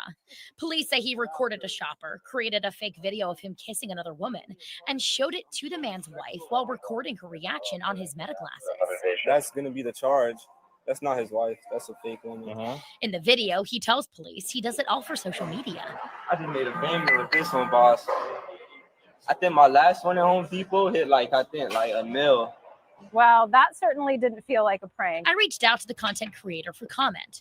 He hasn't returned my calls. Our legislators are obviously very behind. Criminal defense attorney Stuart Kaplan says that's because creating AI videos with people recorded in public isn't illegal unless you can prove criminal intent. But he says cases are surging and growing more dangerous. If AI is manipulated or falls into the wrong hands, it can present a very, very troubling and damaging scenario for our way of life. We've just received an update in our story. The man was arrested for making an AI video. Well, again, the warning from police is clear. AI videos like this are getting more and more realistic. You cannot always believe what you see. Reporting in West Palm Beach, I'm Kate Hussey, WPTV News. Yes, I was actually going to go ahead and talk about that. And I don't know if this is from the same content creator or a different one, but there was a content creator who posted a video of a husband and wife, and he shows the husband and wife a video of the husband kissing another woman and stealing merchandise for her, and it was just AI. And the wife wasn't understanding that the video was AI, and she was very angry at the husband. This is a nightmare mode. This is a nightmare mode situation. And again, if the public can create hyper-realistic videos of people doing things that they did not do, then the so-called powers that be can create even more realistic videos of people doing things that they did not do, fake events altogether, or if they did do something, they'll just go ahead and blame AI if they were caught. And on top of all of this, Time Magazine names the architects of AI Person of the Year. This video comes from Itty Bitty Terror 2. Listen up. Now, this comes as no shock to me that the person of the year is AI, or the architects of AI. The 9th, the War Department unleashed AI on new Gen AI mill. Pete Hegseth said, the future of American warfare is here, and it's called AI. Now, this comes months after Trump announced America's AI Action Plan, which has 90 federal policy actions to accelerate AI. We all know Trump just signed an executive order launching AI initiative called Genesis Mission, which is probably a nod at Henry Kissinger's book, Genesis. It's a book that talks about how AI can empower humanity. It reads, while some may view this moment as humanity's final act, we perceive instead a new beginning. The cycle of creation is entering a new phase. That phase may operate under new paradigms of, among other things, logic, faith, and time. The last section of the book, which is part 3, is entitled The Tree of Life. Kissinger's Genesis turns God's Genesis and Revelation upside down. Their plea is simple.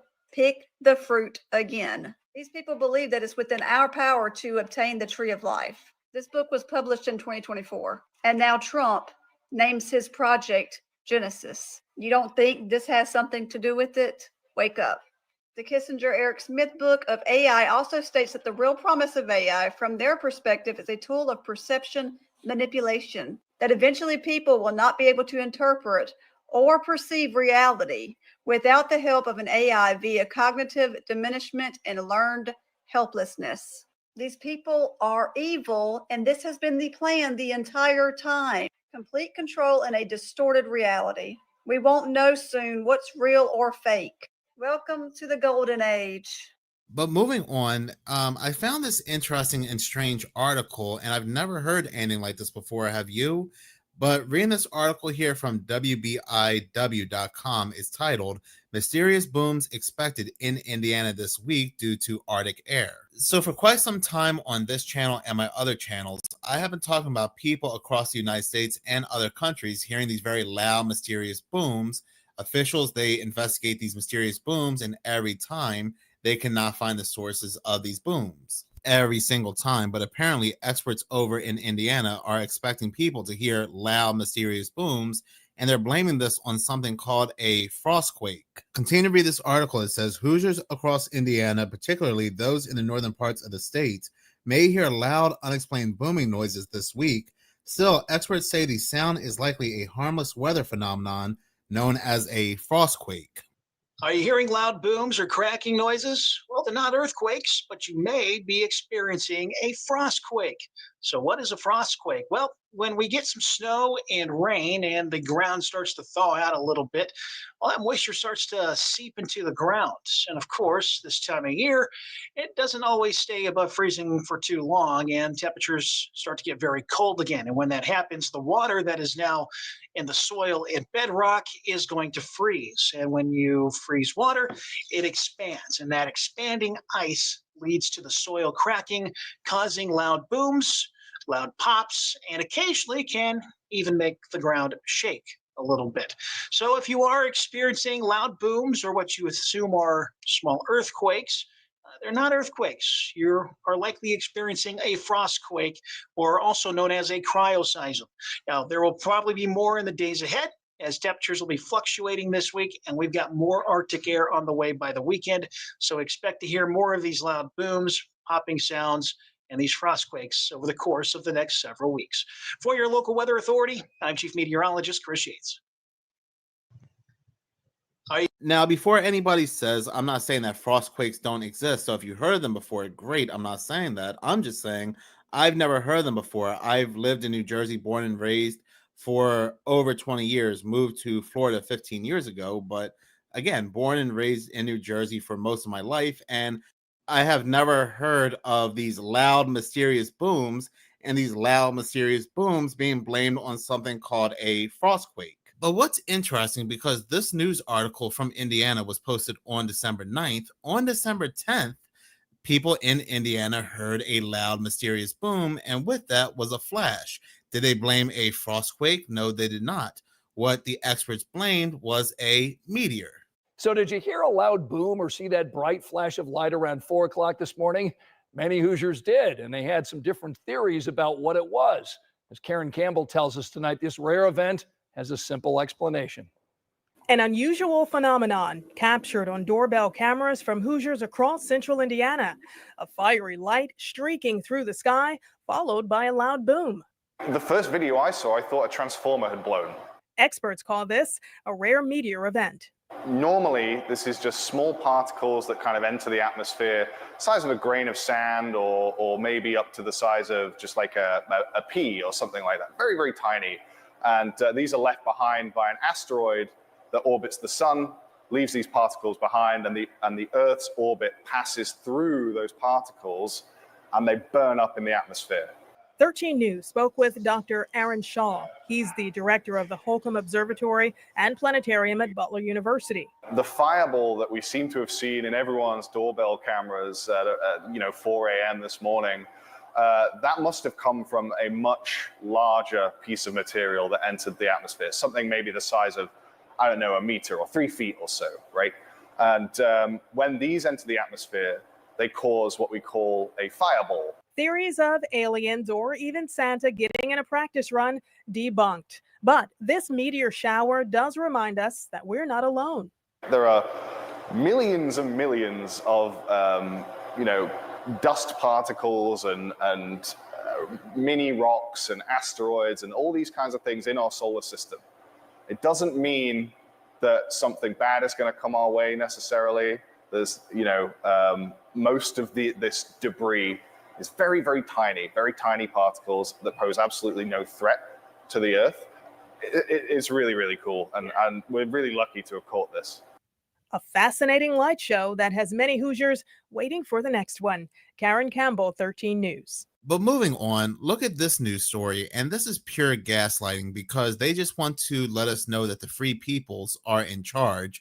But this news story came out a few days ago from The Guardian and is titled, Met Officers Must Tell Bosses If They Are Freemasons, Force Announces.